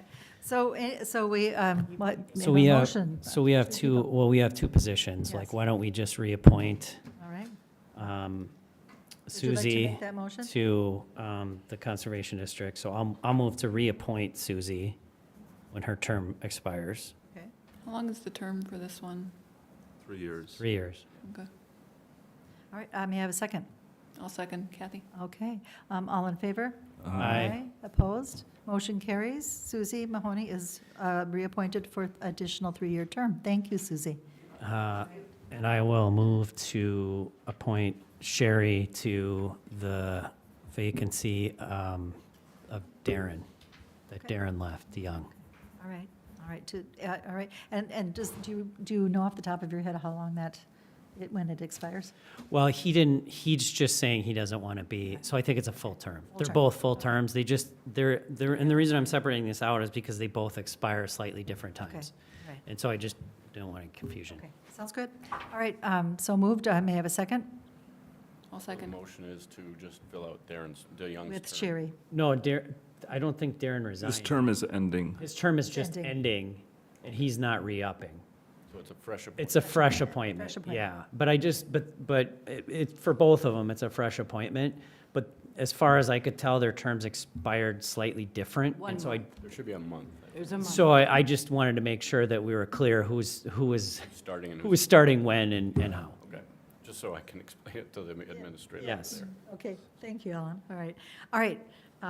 So there's a motion for Sherry Salzman Hankins to be appointed. I'll second. Oh, okay. Kathy? Kathy seconds. All in favor? Aye. Opposed? Motion carries. Sherry, you're on the board. We're sorry. Congratulations. Yes. Good night. Aye. She gets the coveted little kid's seat at the end of the Diaz. Oh. It's a lot of protocol there, huh? It's terrible because it's next to the attorney. Oh. So she sits next to you. I'm sorry. She might Until reconsider. someone gets appointed, then she gets bumped a little closer to God. right? Yeah, that's right. Rather from- I'll tell her some of my jokes before the meeting, and then you'll seem pretty good with yours. I don't have a tattoo of a real. Yeah, that's right. All right, our next so- item is a second reading of ordinance 2024 0601, 621. And this is storing personal property on city property. Would you like to, Justin, set the table Yeah. for this? Sure. So we talked about this last month. And so the comment, if I remember correctly, was that we kind of wanted to say that, the toys that somebody's leaving on K Beach are okay, or not K Beach, Ty Schmidt are okay because they're sort of for everyone and, it's not hurting anything. I thought about that for a little while, and it's really hard to make an exception for that kind of thing. So, for example, somebody could move the trampoline back in and say it's for everyone, right? So, As long as they're paying the insurance for when yeah, it falls right, off it. right. So how I kind of resolve that is I'm just kind of giving the city administrator a little bit more discretion to say, yes, we're going to worry about this, or no, we're not. And that, of course, can be overruled by the council. So, and you can understand how somebody might, Oh, absolutely. start putting like larger toys and larger things there. So, I kind of changed a few words. You can see the markup, but that's kind of where I'm at. So, Okay, all right. I don't know if Well, we need more let's, explanation, but. well, thanks, Justin. People may have, or council may have questions, but let's open the public hearing, if there's anyone to address us on this topic. Seeing no hands, have a motion to close the public hearing. I'll move to close the public Justin, hearing. may I have a second? I'll second Kathy. Kathy, all in favor? Aye. Opposed? Public hearing is closed. All right. Council, do you have any comments on this? Looks good. The adjustment, I think, addresses the concerns and What do you think, Kathy? Does it address your Straightforward. concern? Yeah, I think it works fine. Does the- Okay, all right. We're afraid we might have to build a very small jail. All those children. Ryan and his jokes, okay, all right. So may I have a motion to approve Resolution 2024-30, approving the summary publication of. Oh, the ordinance first, yeah. Oh, the ordinance first? 2024-601. Yep, 01-621, approving that ordinance. I'll move. Justin, second? Mark will second. Okay, all in favor? Aye. Opposed? Motion carries. All right, now, Yeah, we have a motion to approve the summary publication of ordinance 2024-0601. Yeah, resolution 2024-30. I'll make the motion. All right, Justin, may I have a second? I'll second Kathy. Kathy, all in favor? Aye. Opposed? Motion carries. All right, our next item is the second reading of 2024-0602, 622, having to do with solicitors in the city of Birchwood. Justin, could I ask you again to Yeah. set the table on this? Yeah, so we've been beset in this community by solicitors lately, especially in the spring. And last meeting, sort of the feedback was a couple of things. Number one, why don't you just basically ignore your door? Don't answer your door. I talked to my neighbor about, I was actually going to kind of leave this go because there was some opposition last time and it seemed kind of iffy, but I brought it up again because I talked to my neighbor next door. And what he told me is that he was out working in his yard and they came up and wouldn't leave him alone. They just kept pestering him and pestering him. And finally, he got rid of them and didn't buy their services. The same guy went to my house, knocked on my door, and told me that my neighbor had signed up with him. So he lied to me. And so, it's just scummy behavior like that, I shouldn't have to, like, I got a lot of kids, they come and go, they've got friends coming and going, we've got people coming and going, we've got people coming to our door selling, those little cards with the discounts for their sports teams and things like that. And, it'd really be a shame if we did what we did with our cell phones and just stopped answering our door for anything. And I don't really think that we should have to live like that just to ignore some particularly virulent pests that come and bother us. Whether that's a $75 registration fee, maybe we bump it up, I don't know. I included in here some, like a registration form just to kind of show how simple it is. An example sheet that homeowners can sign up for, here's my name, here's my address, here's the solicitors I don't want to visit. And then, enforcement was the other issue. And in this case, I think this is the simplest thing you could ever have to enforce because they're literally at your door trying to sell you something. So you have to know who they are because how would you buy something from them if they don't tell you who they are? And part of this is basically that they have to show you your license if they don't. So if they don't show you your license, you just take their company name down, call Becky, she'll put it in the complaint file. And, if we get enough complaints about a certain particular individual, we can talk to Mr. Cantrud and prosecute him. So I don't really think it's a huge issue with respect to that. The first year, maybe we don't really prosecute, we just educate, like, hey, just so you know, you need to get licensed. So that'd be my thing. If y'all, I'm not from the South, but y'all don't like it, I'm fine with that too. All right, well, whatever. let's open the public hearing to see if there's anyone who'd like to address this. Seeing none, I'd like a motion to close the public hearing. I'll move to close the public hearing. Thank you, Justin. Second? I'll second. Ryan, all in favor? Aye. Aye. Opposed? Motion carries. Public hearing is closed. All right, council, do you have comments on this? Kathy? I don't feel like people are going to actually register, nor will they care if they're still going to come to your door and say, oh, I didn't know, but I still have this service that I want to offer you. So I don't think it will deter people the way you think it will. In a perfect world where people are actually following all those rules, I'm sure that it would be lovely, but I feel this is hard to enforce. If we have this lovely sheet for people, it's a lovely mailing list to get on their mailing list. I do feel like if someone is pestering you in your yard, you have the option to call the cops on them. In theory, they have given you a business card at this point, and then it's a sheriff's issue anyway, and they're trespassing.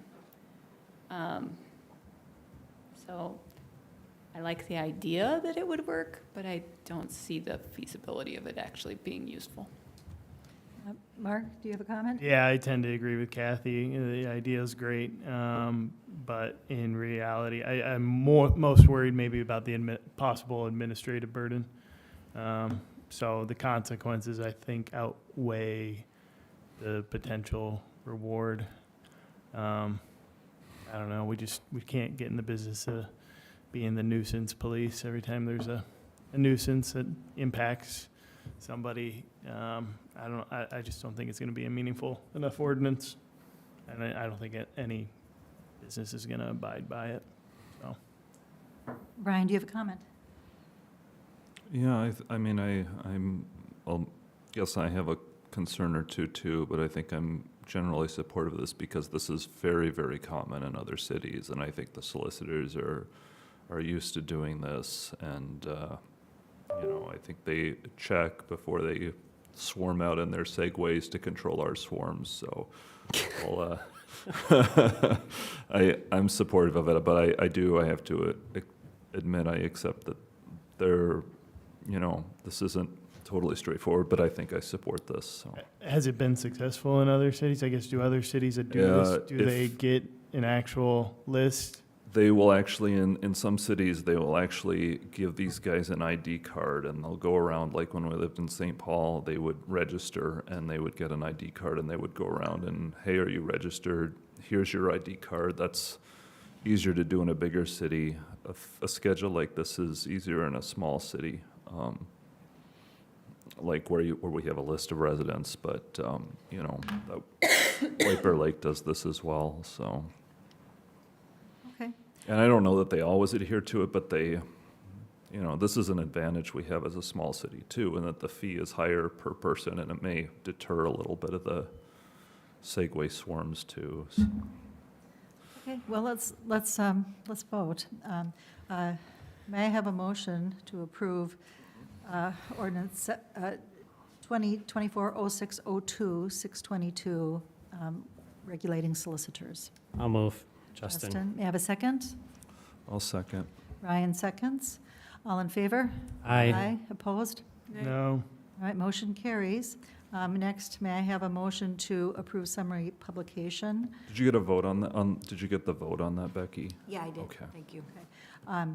Summary publication of ordinance 2024-0602. Oh, the summary publication, yeah, so 2022-31 is the resolution. Is the resolution. Yeah, I'll move. 2024-31. Okay, Oh, Justin yeah, moves. excuse me. Yep, I move. May I have a second? I'll second. Who was the Ryan's- first? Ryan seconds. And who was the first? Justin. I was first, Okay. Ryan second. All right. All in favor? Aye. Opposed? Motion carries. And we have to amend the fee schedule, that last one. That's right. And that's the first reading of ordinance 2024-0702. And we have to add this to the fees schedule about solicitors. So I have a comment on this. Okay, Kathy. So up top, you would recommend 75. Here we have 100. Yeah, I probably added $25 somewhere. There's another one that's a different amount. Yeah, I below. mean, Let's whatever, clarify what It's number. 150 below that, so I feel like we should probably pick a number that actually is That's right. consistent. good catch. So I didn't catch so that. that's not in any of the ones we just passed, so we don't have to worry about it. Okay. But so it's in the original memo. I just left the original memo. So originally I had 75, and then I think in the next one I did 100. I You don't, became more angry as you went along. maybe, where's the 150? Yeah, so if you go down to the next one, next page down where it's the ordinance, you have a fee of 150 and Oh, additional $1. weird. I don't know how that happened. No, that's the sewer and water permit Oh, fees. sorry. I was just Yeah, watching no. the numbers go up and. Yeah, no, zoomed well, out. you know. Yeah. I mean, we can discuss what the fee should be.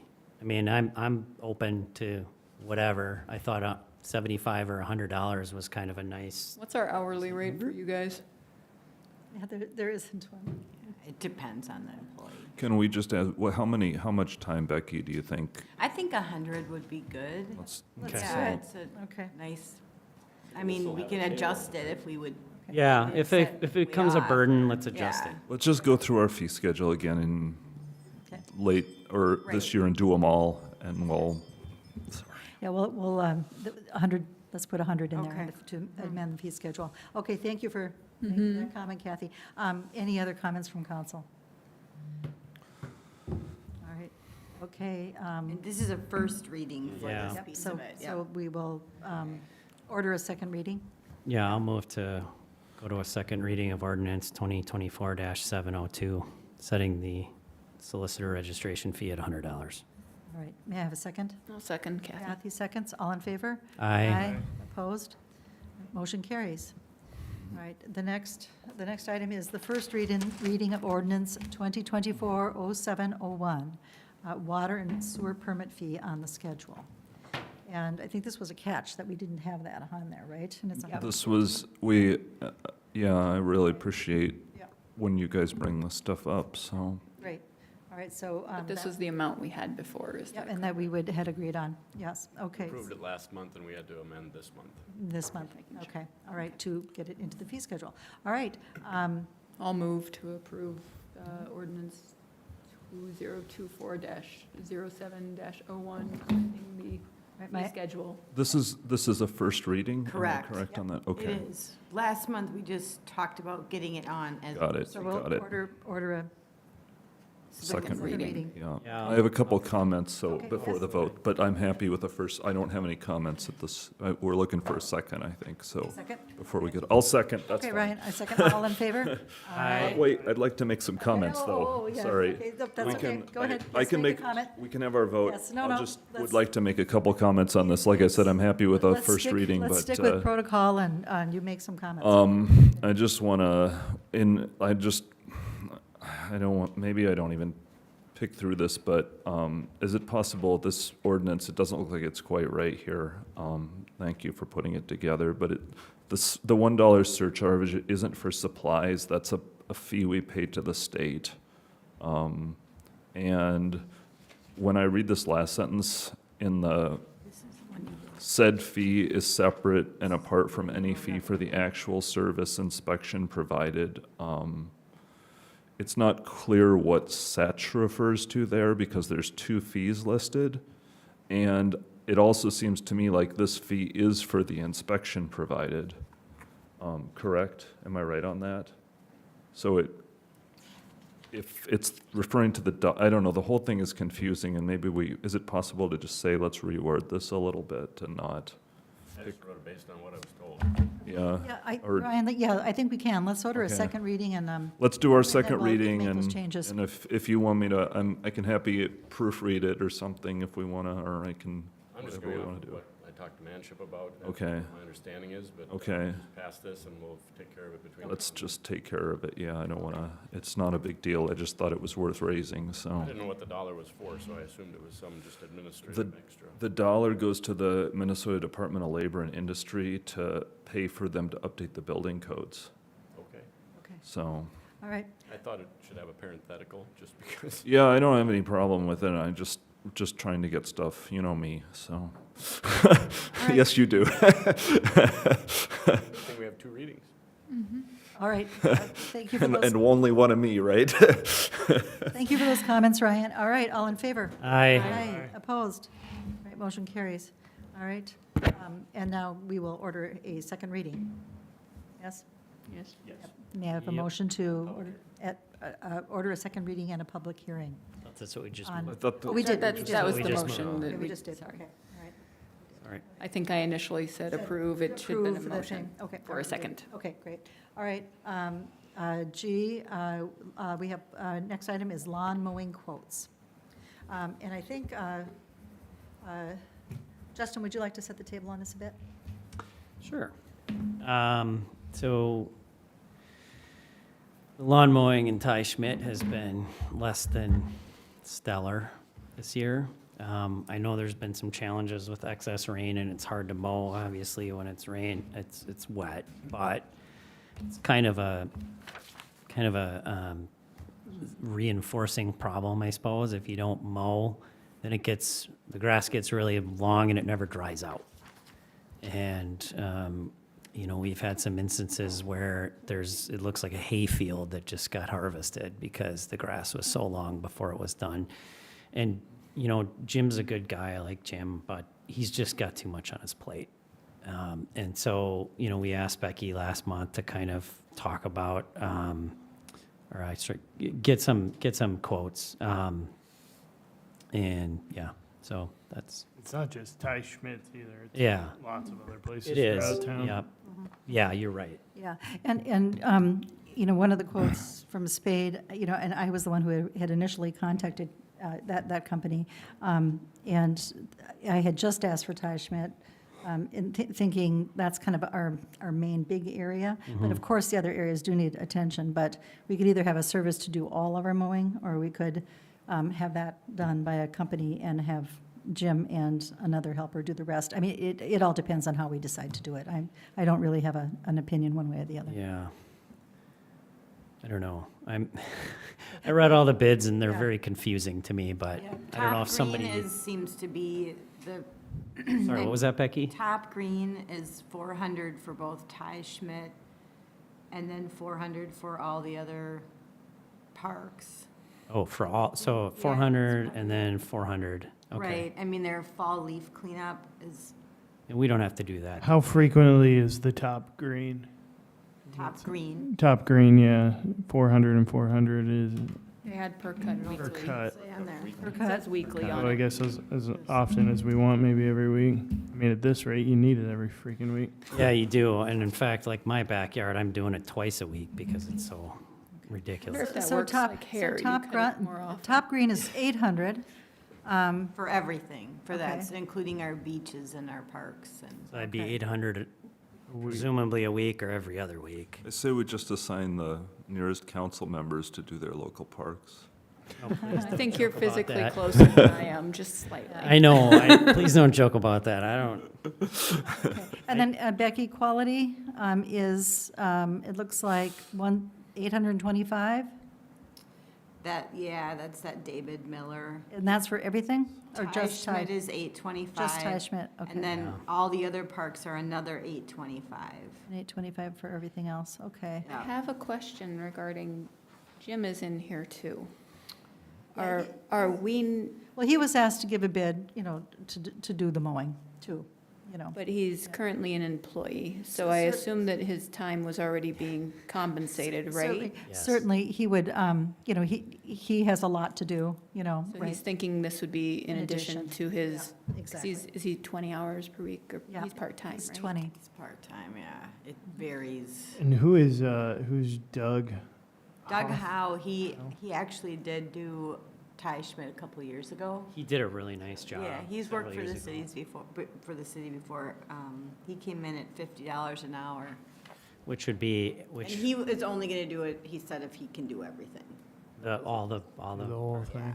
So Top Green has, I don't know how, well, see, here's the problem, like, for the hourly, I don't know how to say How many hours? how many that- hours it takes. We can estimate about 5. I About mean, and 5. it's gonna depend on the operator. Right, For the whole So we city, have to, no, for Ty for Schmidt. Ty for Ty Schmidt. Schmidt, and then probably another 5 Yeah, for for the everything rest. else. Yeah. Okay. 10 hours. So 10 hours. Ballpark. Ballpark, again. yeah. So many variables. So Doug is about 500 for the whole city, it sounds like. So top green would be 800 for the whole city because it's Yeah. Ty Schmidt and then summer. Also, we should not consider any fertilizer for anything. It Yeah, just means I- more mowing and also it's going to end up in like, And is Doug Yeah. willing to do it, I mean, as frequently as needed? It's not just, I think that's our biggest problem, is we just, we want it done when it know. needs done. It's abundantly clear. So several years ago, the way that council, if you remember this, we all got parks. Like, Yeah. so like I got Ty Schmidt and K Beach and Delwood. And I decided to go with Doug because, again, Jim wasn't getting it done. And so Doug did a pretty good job that year, I will say. Like, I didn't have any complaints.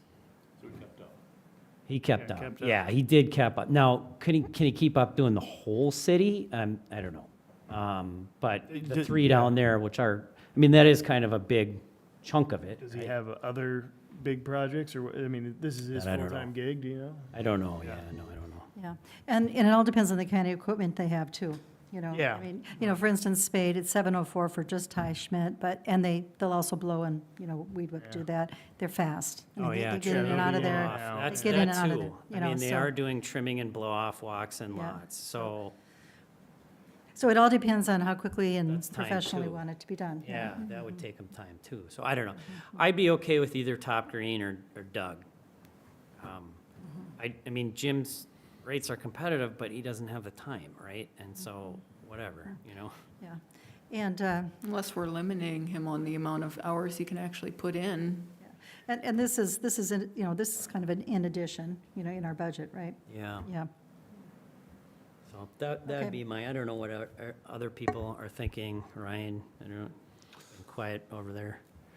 I'm just quiet because I don't have super strong feelings. I mean, in general, I think Doug did a nice job. What's that? I don't either. I was just. I thought Doug always did a nice job when we had him, but I guess feel like this is not something I have a super strong opinion on, so. How do people feel about having someone other than Jim do Ty Schmidt, but then have Jim continue with the rest of the city?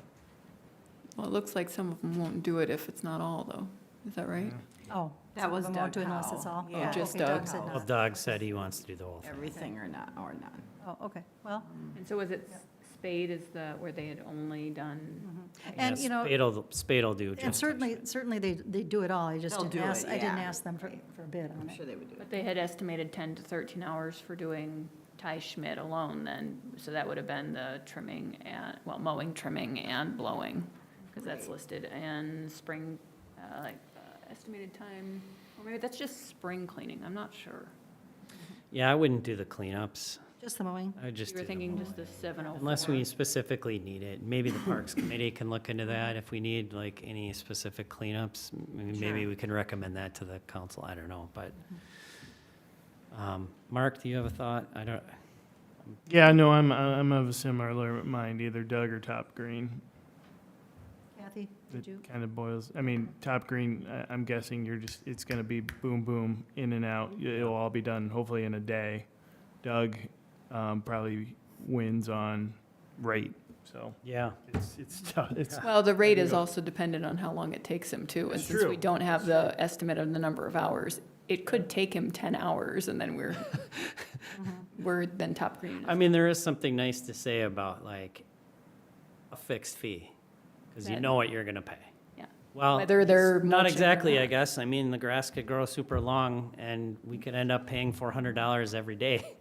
Hopefully not, but, you know, supposedly we're in for a drier stretch, so.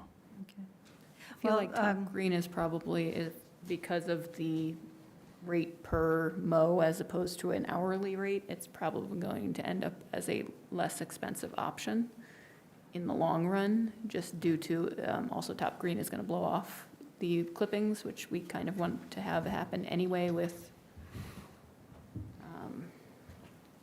runoff, everything will end up in the lake regardless if you're not putting it back. Well, I'd like to make a motion then that we offer Top Green a contract at $400 a cut with weekly mowing, trimming, blow-off, walks and lots through mid-October. Now, are we doing Just Ty just Ty Schmidt. Schmidt or both, or all the whole thing?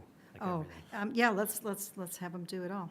Sure. Okay. All right. Is that the rate for doing it all that you No, just said? it's They there? had- 400 for Ty Schmidt and 400 for 400 for the yeah. rest, so that's Yeah. 800. and you said through, mid-October, right, yeah, on their bid, they put November 15th. I don't think we'll need it that long. No, that's just, Yeah, so mid-October is probably more. Once You the know, leaves start falling. We'll give it a try the rest of the summer, and if it works great, we'll keep doing it, so. agreed. So you made the motion? Yeah. I'll second. Okay. All in favor? Aye. Opposed? Okay, motion carries. Kathy, you made the motion.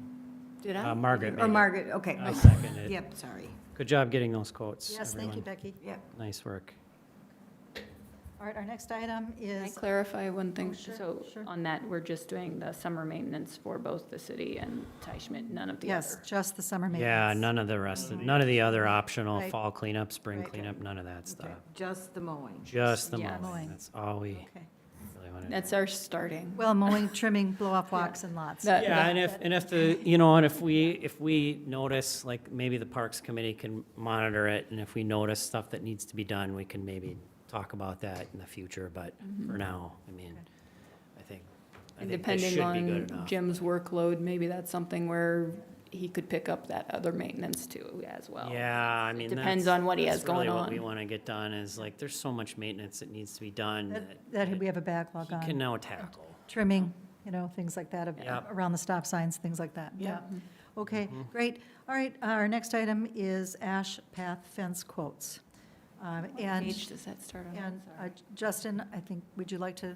Oh, well, that's Talk- page talk about 130, this. Kathy. Thank you. Yeah, so, let me- along one of the boundary levels of Ash Path, we've had some issues with neighboring properties encroaching on city property. So we wanted to get some fencing to sort of delineate the property, just so that we won't have this issue. Again, we had it surveyed, and it turns out the city has way more property than we thought, but also the boundary lines are a little bit different than what we were thinking. So it's gonna necessitate changing the path of the trail a little bit, because right now we're cutting through the neighbor's property. But we also want to just kind of get that fence up. We had talked about a split rail fence, but you're saying that none of the companies didn't that we have talked to quotes. do that. So I guess we have 6-foot or 4-foot fence. And so the money for this, I would imagine we would use the Dock Association The special revenue. special revenue fund for that. And there's Yeah. money in there for that, I believe. I had one question or a comment, Justin. When we have split rail fence in other areas of our, to delineate our other Yeah. areas, I think Jim and Doug are the ones who Jim and Doug, yeah, I don't, I had- didn't. Yes, they they can do did. that, And and, I- they just, that would be time and materials, Sure. if they were to do that, so. I'm so in, that- I'll be on the record and just say I'm in favor of a little bit more, like, I don't know that we necessarily have to go to 6 feet, but I would just be, I mean, the problem with the split rail, it's just on the corners. Not mine. I have, Does it? You no, have so there's you have the 4. full? No, it doesn't go all the way, but there's 4 different. I mean, if we can go all the way, that's fine. I You want can, something to it's like go the whole property line, just so that there's. You no can do that question. with split rail. That's fine It's too. all over. Yeah, the only thing I was thinking, Justin, is that it's kind of a unprecedented thing for the city then to put up a privacy Yeah. fence. No, on I- a trail. So I'm thinking, Yeah. and I do agree, it's nice to know where the lines are. Right. But it seems like what we've done before is split rail, and It And does that's feel like fine, we've I just, jumped. I mean, I don't necessarily need, I'm not necessarily thinking a big privacy fence. I just think something that shows where the property is, I think is necessary on that line. yeah, I I agree. have comment. Yeah, go ahead, This Kathy. feels a little bit like we're jumping the shark and haven't started at the first option. We've jumped straight to we're mitigating a problem that may not currently exist. The homeowner was not aware of the property line. I think we should give them the benefit of the doubt that this was an error and that we should start with the least expensive option and then work up to something more expensive if we absolutely need to. Split rail you can do in a full fence if you wanted to. Currently on my property, there are 4 different Yeah, I'm just, 8-foot sections. yeah, I was just thinking about the corners, I think there was corners. So there's corners, and then there's also a total of 4 along there that delineate And that's the fine. property. And that looked We can do that. perfectly I good. don't have a problem with that, like, I just want the Yeah. property line delineated, that's Yeah. basically all I want. And then I believe, I could be completely wrong, but I feel like they had budgeted $300 or $500 for the split fence on my property when they did it. Mhm. And it was Tobin and Jim, and I think, was Doug that person? Who helps with this as well? Could be. Okay. Or Ron. so It could be, I don't know who the people were. I had lived here 3 months, maybe, I don't know. I didn't know them at the time. But they came out and they dug the holes and they put up the fence. Sure. It was a one-day thing. It's minimal. So I feel like this is going, like 12,000 is a whole lot. Yeah, I wouldn't do 12, that's too much. Even the other ones were pretty expensive considering. That's a good idea. I mean, can we see if we can get kind of an estimate from whoever did that and just see what it would be to do the whole? Jim was definitely there, so he might And I will know. say, like, you know, I will tell you though, he is behind. We're still working on the landscaping timbers at Yeah. Ash. So, you know, if we decide to go that route, well, no, he doesn't have the mowing to worry about. yeah, I We're- can ask, I but mean, I see if have see no if- control. It's gonna take some time to deal Yeah, with. this isn't a right-of-way Okay. issue. I mean, It's not a, meaning this isn't, not a right-of-way, but it's not a urgent Emergency. emergency. We gotta Okay. get The this. path also has been cut for the new location. Yeah, We just have to we get need to the. do Let's, yeah, let's investigate, Becky, you know, how much it would be. labor and materials. Yeah, materials for it, What- yeah. One thing I Using do want to gem. say is just that, you know, we provided them with a survey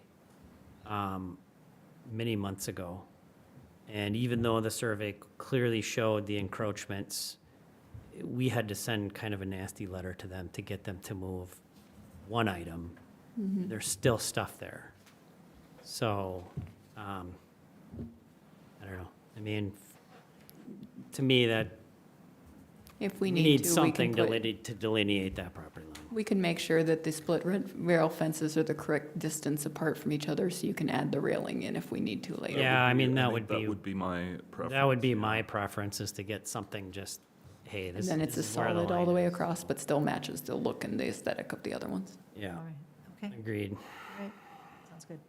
Excellent. Good. Yes, Next item, trail from White Pine to Birchwood Avenue. Justin? yeah, so this trail came up a few years ago. And basically, I think this would be a really neat and interesting trail for people. It starts at White Pine. It goes through a little section of Matamidi, and they've indicated that they're okay with the trail. They're not going to do anything for us. They're not going to fix it up or anything, but they've given us permission to basically use it. And then this would end up on Birchwood Avenue. And the nice thing about this is that it would allow you to pretty much do a complete walking circle of Birchwood without really walking an extended distance on Hall Avenue, so there's a safety issue. So you'd have to cross Hall Avenue up by where Mark is, and then also you'd have to cross Hall Avenue by Wildwood there. But other than that, you could pretty much stay on some of the quieter streets.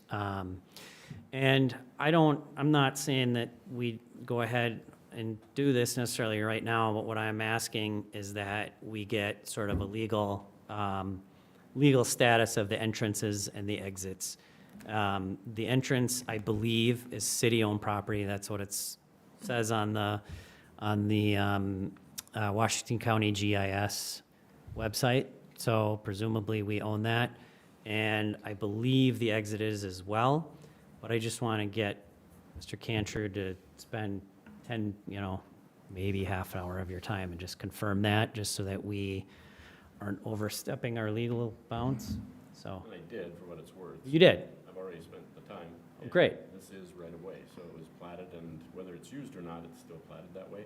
Uh-huh. And so it is free to be used for those purposes. And is there any, time restrictions, with what Kathy? It's in the plat. Okay, so both of those is good.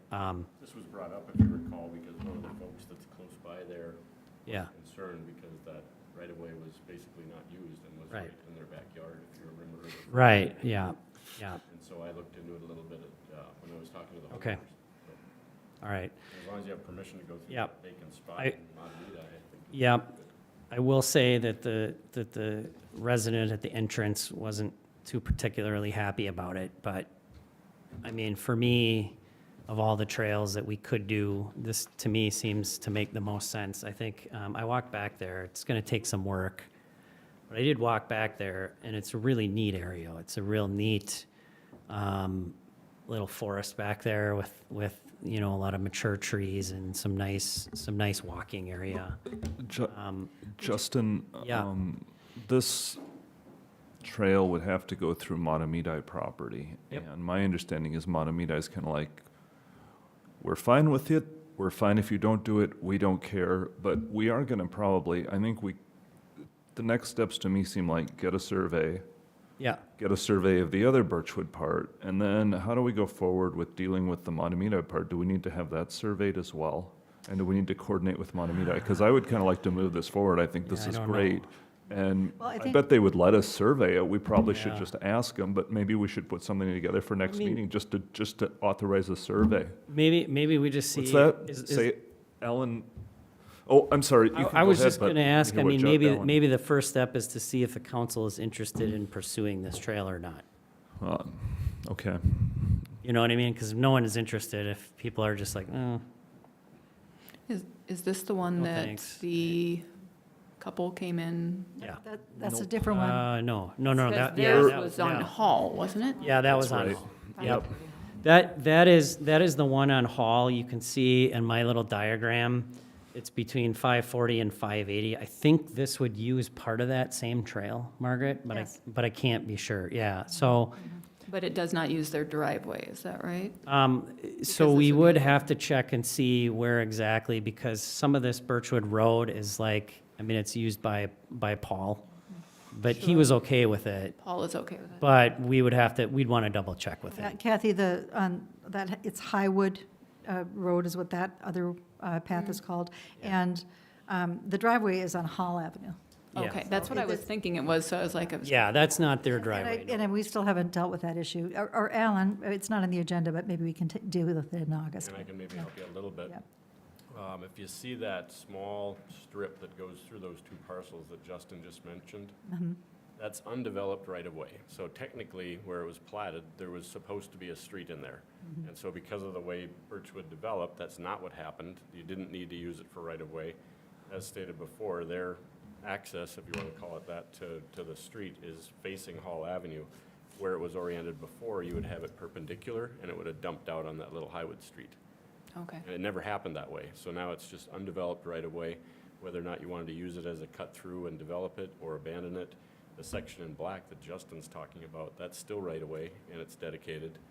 And so you'd probably want to do some sort of, almost like what we're doing with the town with the little section of trail that we're kind of cooperatively doing. Yes. You'd want to have some sort of an agreement with them just to make it crystal clear who's going to take Yeah. care of it, who's going to cut the trees down and establish the trail. And it'd make a nice joint venture for you guys, because obviously, Matamidi people could use it too, but I wouldn't do it without making sure. You don't need a survey, because it's already surveyed, it's already platted. So you're just actually getting a meandering line trail going through the Matamidi open space. On the parcel list here, the parcel 536, Mhm. where's the driveway for that one? I can't, I The don't. one that's in that corner, right I don't here? know what 536 is. I think that's, it looks like a landlocked, perhaps. It would be a it's- parcel, but I mean, as far as like, it's technically, if you're looking at the Birchwood. Maybe map, it's between actually- 530 and 538. It's this one here. There's a house there, which looks like it might come out this Yeah. right of way there, but Yeah, isn't Yeah, that we go house that's at behind the that. very, Matamidi? very top of the hill? There's a house on the top of the hill if you go up Birchwood Avenue. Okay, It could be that one. yeah. maybe. So I think that could be it, but that would be Matamidi if you're basing it on the lines. Right. Yeah, that would that be in right? Matamidi. Yeah, I don't know exactly. I walked it one time, and it's beautiful back I'm there. sure it's lovely. Well, let's take a motion to see whether we would like to pursue development of this. I'll move to trail. pursue the trail. Okay, may I have a second? I'll second it. All right, all in favor? Aye. Aye. Opposed? All right, let's pursue it. All right, so what would be our next steps, Alan, to make sure, just talk to Matamidi about it a little bit? Yeah, I'll double check on legals for Okay. sure. But yeah, someone should probably reach out to the administrator Okay. of Matamidi and just say, hey, this is what we're thinking about. Yeah. And see if maybe one of you could go over there and introduce it to the Yeah. council. We should triple check with Steinhauser's as well, just make sure they're okay. They used to be, but it would be good. They just were, to, like, but let I them just know, want to, you know, That's a good idea. Professional courtesy for yes, yes. and frankly, if they want to participate, 'cause That's true, too, yeah, I mean, they may want certain, All right. Justin, are you interested in contacting Matamidi? I can work with it, otherwise we I- can kind of assign it to our Parks Committee too, we can work on it as a group. Okay, I think sounds that would good. be good project for them. Okay, sounds good. All right, we will do it that way.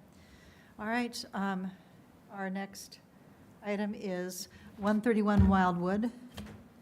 And there could you give us some status on that? Who's the appropriate person, Becky? I can, or Becky can, Yeah, Ryan, go ahead if you want. Yeah, so I brought this in last month, and because there were some folks there who had been kind of working with Becky, in theory, they were working with her. They're pursuing demolition of the property, and we have this vacant property code. This has been a code that's been a tool in a lot of different cities. We cut the rate significantly on this to $480. Minneapolis was considering $2,000 a month because to deal with these properties. St. Paul is at $2,000 a year. White Bear Lake is at $2,500 a year. We're at $480. So we're trying to be reasonable, but there's also, these properties tend to result in a lot of complaints, and so we're kind of trying to deal with this. I think it's unreasonable to expect somebody like Liz Simning to pay this on 2 properties she didn't want in the first place, and she did pay this twice, and then have folks who own property and basically will not supply the city their address and will not pay the fee. And, so I would just suggest that they got another month, we push this out, and I think it's time to assess it to them as a special assessment and cite them for this, so. Becky, there was a communication about demolition. Do they have a schedule? Yeah, they have contracted with Matco Excavation to tear down 131. It doesn't have a time frame, but it does say that they've contracted with them. And I did hear from Len Pratt, and then I think it was Scott Berg. So they wanted to make sure that I relayed that information to the council, that it's slated for demolition coming up here. Well, what do you think, Ryan? Should we give them a chance to demolish the house if they've contracted for it? Well, I mean, that's the whole point of the fee here, I think, is that they need to tell us what their plans are and fill out the form here. And I think Liz Simning had to pay this right before. I think they did just tell us it's going to be demolished. And then they will have to pay a fee to get it demolished, right? Isn't there a? Oh, yeah, they'll have to Yeah. take out. bunch $50 of permit. I per- would be They will, fine yeah. to skip the citation in this case, but I do think we should specially assess them the fee here. How long has this been, because it's been vacant for a while, hasn't it, right? Without It's been paying? vacant, yeah, it's been vacant for 2 years here, and I'm not quite sure why we would make an exception for this. We asked Liz Simning, basically made her pay the fee a month before she sold her 2 places, so. I mean, I do have to say that that property was on the city council agenda, though, when I started 2 years ago. So it certainly wasn't a new issue that we had been dealing with Elizabeth Simning. Okay. This email from Len Pratt, who is the contractor. So I have heard from both the Bergs, the property owners, as well as Len Pratt, who's But the problem is, they won't fill out our form, they won't give us the address. They promised us they were working through this a month ago. They're basically trying to get out of paying the city a fee here. Well, make the motion then, Ryan. So, I move to adopt Resolution 2024-32. All right, do I have a second? I'll second. Justin seconds. All right, does anybody from the council have any other comments? Well, wait, but are we citing them? I thought you said we were just assessing. Well, I made the motion to cite them. If people want to pull that out, we can do that. Yeah, you had mentioned Just maybe we assess wouldn't, them. we wouldn't Just assess cite. them, all We right, wouldn't so cite. let's adopt, so I'll withdraw my motion. Let's withdraw 2024-32. I make the motion to adopt Resolution 2024-32, but exclude the section of the directive to the city attorney to cite them. Okay, I'll second as Okay. amended. all right, council, any other comments? All right, all in favor? Aye. Opposed? All right, motion carries. Our next item is the status of 310 and 312 Wildwood, and there's a resolution here too. Was there an email? Can we, yeah, go ahead. No, go ahead, Apologize. Justin. I was just going to ask Alan, so there was thought we had a resolution last month to cite them. Did they get cited?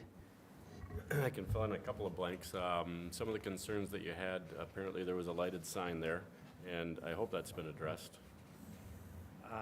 Anyone know who walks by? It is not that I have seen. All right, because Ryan said to me directly that that was gonna be something that there's obviously a staff that goes over and takes care of those signs, and so that should have been taken care of. And there is some erosion control, although I don't know how well it's working. And so if we have to cite That them, we was have to not cite them. what we asked him to be cited for last month. That's on the agenda this month. We asked him to be cited for the boat remaining on the property. And that's not gone? I don't remember the boat being a citation It's issue. still there, and it was in the resolution. We asked for the lighted sign, for the broken window, and, Yeah, it should be secured and the light should be off. I don't know if the boat's still there. I haven't driven by it lately. boat, yeah, I mean, the boat's light's still on there. the sign. I guess I haven't Yeah, gone up to it to see if it's still on, I but thought that it yes, was but, unplugged. I mean, what is, it's solar, so. I guess, But I mean, it can be disabled, according to Ryan. well, it could be, but it has not been yet, and it doesn't sound like he's necessarily been cited at this point either. Well, should we? He hasn't should been we- cited. I shall emailed we- him before shall the we meeting and investigate said to- this was being discussed. Should we investigate to see whether these things have been remediated and then? No, Well, hold on, Margaret, because the citation wasn't necessarily for things that we wanted remediate, I mean, we want them remediated, but it's for things that had already happened in the past, Okay. right? So we still need that cited. And I'm meeting with the Cited for sheriff that. tomorrow. Like, is that, you're meeting with the sheriff tomorrow. Well, I'm meeting with Halverson, their commander. okay, Okay, tomorrow to get that, okay, good. okay, all I right. emailed her twice, and actually, I got her number from And Becca because I didn't get any response, and this has been the last 2 weeks' worth of, Got it. people are on vacation and whatnot. You're working on it, it's just We haven't had it taking yet. a while, okay, got it. And the other thing we asked was that he be cited for not completing his vacant building registration either. Okay, so those were the four things, and then this is an additional registration because there's sediment and soil coming out into the street. Right, well, I saw the pictures, so, Yeah. I mean, it's been kind of an exceptional spring, but they're Well, kind of caught between a rock and a hard place, because they don't really know accurately how to market the place, and so it's, But that's That's on your problem. I feel bad for them, but that's no consolation to the residents down there that have to deal with this. Okay, Yep. all right. So I'll move to, And we did receive an email, I don't know that, I have a printout, I don't know that I forwarded this to you guys. It says, it's from this Ryan Heiserman. yeah, We have no plans for the home other than to sell the property and allow the next owner to do whatever they want within the confines of what the city will allow. so that sounds like he's thumbing his nose at us. no, he's really unclear on what he has to do and what he. Well, no, what he has to do is register as a vacant building and then submit the plans on what he's gonna do with the city, because that's required under the ordinance. What's he gonna say? He's a realtor. I mean, I Well- get what you're saying, but I mean, they're trying. Didn't he to buy market this it and get it property? moving. Yeah, he bought the, Bought he's the property, which owner. means he's the owner, what he so. did was buy a bunch of problems that he doesn't want to fix. That's exactly, and for us, like, this has been a nightmare property for years, and I'm just tired of this, like, whack-a-mole game where it's like, no, you own the property, no, you own the property. Well, I'm just a realtor, I'm just reselling it, I'm not gonna do anything about it because I want somebody else to deal with it that buys it.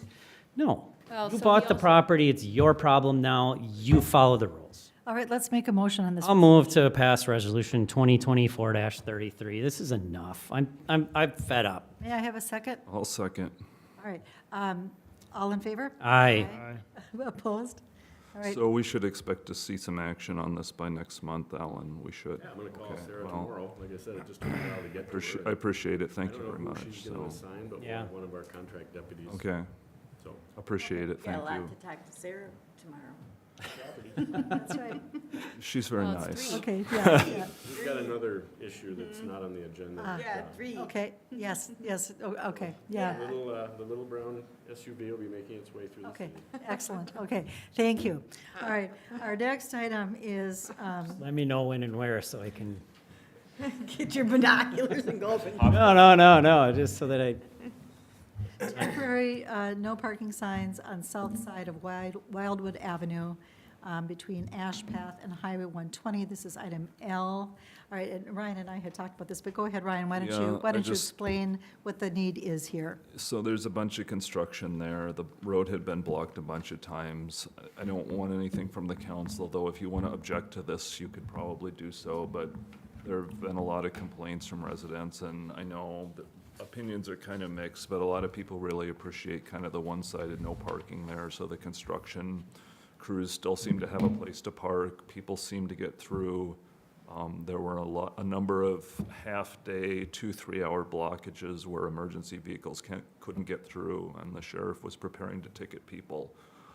So Margaret and I kind of worked with Becky and Therese and Jim to get some signs in. The signs were a couple $100, and we'll have those ongoing and limit parking there while trying to minimize the inconvenience a little bit. And I mean, ultimately, the goal is to make it safe and to not have to ticket people, because it's a lot easier to see a no parking sign than it is to maintain a 12-foot minimum. So that's just information, and if there's objections, then that's fine. But I think it's important when things are going on like this in the city, just to make sure that people are kind of aware of what's going on and stuff, so.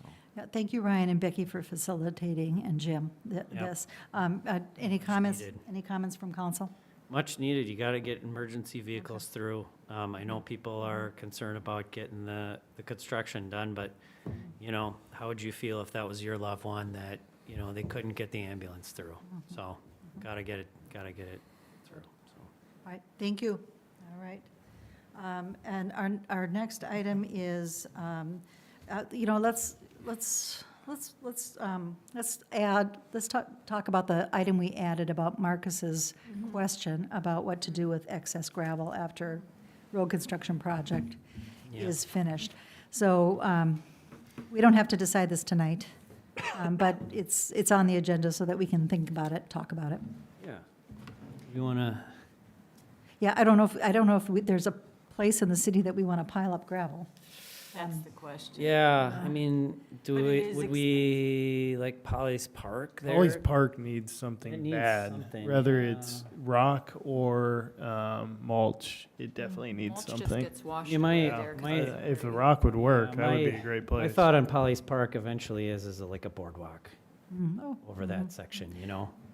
Well, let's ask, I need guess my something suggestion would be at least for asking the Marcus interim. to. Yeah, you're right, yeah, that's what I was thinking, like. This, we want the Polly's gravel Park for might be the- a good spot for it. Okay, yeah, let's ask Marcus to look at Polly's Park to see if that's a good spot Yeah, for this. we can Not always, dumping, like making a path, Making a right? path. Yeah, Making a oh, yeah, path, well, yeah. Well, and I'm assuming they're going to be doing their work fairly soon. So large. so piles of our gravel goal are is to fun have for them kids. save it in Polly's Park then. So Well, this no, is- I would say not just save it, but, Use it. use it there. Okay, well, they're not going to use it. This is excess, so they're not going to repave something. They're just looking. No, it would just be putting it in Polly's Park on the trail where it's extremely muddy. Right. This is And asphalt, I'll caucus with Marcus about that. this is asphalt gravel. Yeah, it's like the road stuff. I don't have any hard. problem with asking Marcus, but it just seems like that would be a strange thing to put in. Let's just check with Marcus, but it seems like it's a. I'll talk to him about it to see if, and go to the site with him to see what he thinks. It's asphalt gravel.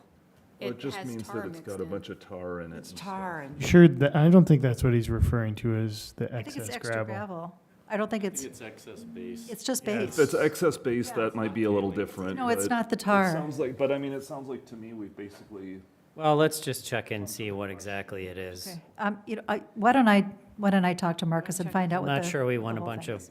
Okay. water running No. over asphalt. Oh, no, and that was not my understanding, but I'll double check. Okay. Yeah. All right, and then our next item is Halsmar's update. Oh, Justin, you yeah. wanted to talk about that. So, I had heard from a member of the Parks Committee. I haven't heard it official, well, I called John Waller, but I heard from one of the members of the Parks Committee that there's a crack in the Preby Lake outfall pipe that goes underneath Ty Schmidt, Which is causing the flooding. which is one of the reasons that it's wet, yeah. So, Rice Creek is now telling us that we need to pay for that, And that we own that pipe. and that we own that pipe. Not been They- previously the case. Yeah, they want us to be basically responsible for the entire length of pipe, it sounds like, that goes through Birchwood Village, despite the fact that we basically don't benefit from the pipe at all. Our response, besides being kind of a middle finger to them, is gonna be basically, no. And so I just wanted to bring this to the council's attention. I don't think there's anything for us to do now, but I think, as far as I'm concerned, there's two options at this point in dealing with them, because they still have not come back with the maintenance and operations agreement that, for taking care of the marsh that they agreed to. And I talked to John Waller about that, and supposedly that's forthcoming. But there's two responses. Number one, the Preby Lake outfall pipe goes into Halls Marsh and deposits essentially White Bear Lake's stormwater runoff into our property. Rice Creek never got an easement for that. There is no concept of what do you call it? Easement by prescription, which is Possession. which is basically just the easement version of adverse possession because it's government property. So therefore, in my opinion, the only, and speaking with Alan, he agrees with the only thing they have is our permission to put that in there. So one option is that we say, sorry, but if that's the way you're going to be, you no longer have permission and you have 2 years or 3 years to figure out a different place to put your stormwater runoff. That's pretty hardball, but if they're going to tell us that we own all the pipe underneath Birchwood and we have to maintain it and spend $10,000 because that's the estimate to fix this crack, then that's one thing. The other option, I was digging around state statutes. 103B.245 subsection 1B, special tax district. So according to state statute, we are authorized to create a special tax district within the watershed district where we can basically tax residents. So we could theoretically create a special tax district to tax the, I should say, the kind of the watershed. Speaking of, do you have it up, Ryan? Maybe you want to read it for people because it's really interesting and it really seems to apply. But basically, we could tax the residents of White Bear Lake who send stormwater down to Preby Lake. We could tax them for the maintenance of the pipes if that's foisted upon us, and the maintenance of Halls Marsh. So Ryan, I don't know if it looked like you had it up. I can read it quick here. Yeah, I don't I'll kind have of the internet. abbreviate a little bit, but any local government unit planning for water management under sections 103B.231 and 103B.235 may establish a watershed management tax district in the territory within the watershed for the purposes of paying the costs of the planning required under those same sections. Any local government unit which has part of its territory within a watershed for which a plan has been adopted in accordance with section 103B.231 and which has a local water management plan adopted in accordance with section 103B.235 may establish a watershed management tax district in the territory within the watershed or a sub-watershed unit in the watershed for the purpose of paying capital costs of the water management facilities described in the capital improvement plan of the plans and for the purpose of paying for normal and routine maintenance of the facilities. I mean, if that's what they're going to stick us with, because they want to play hardball here and tell us that we have to maintain their pipes, we can. You should just make it clear what that means, though, that section means, because just make it clear to people, because what to me that means is that we can tax people outside Birchwood Yes. to pay for this. Yes. So. Then that would also be acknowledging that we're going to handle the management of it. Yeah, and we don't want to do that. But what I'm saying is if we're forced to, if Rice Creek just won't do it, then we have options. Is I guess what I'm trying to say. I'm not saying let's pull the I cord. prefer option one. Just saying we're done. Yeah, I mean that's fine too. Pipes pulled. Pipes pulled. You find a different way. I mean that's the other option. The other issue with But I'm this- not. I'm not amenable to paying for their mistake. Kathy? The other issue with this as well is that in the Preby Lake meeting that we had before, they had claimed that they had the right to put the water there because they owned the pipe that was going to the Halls Marsh.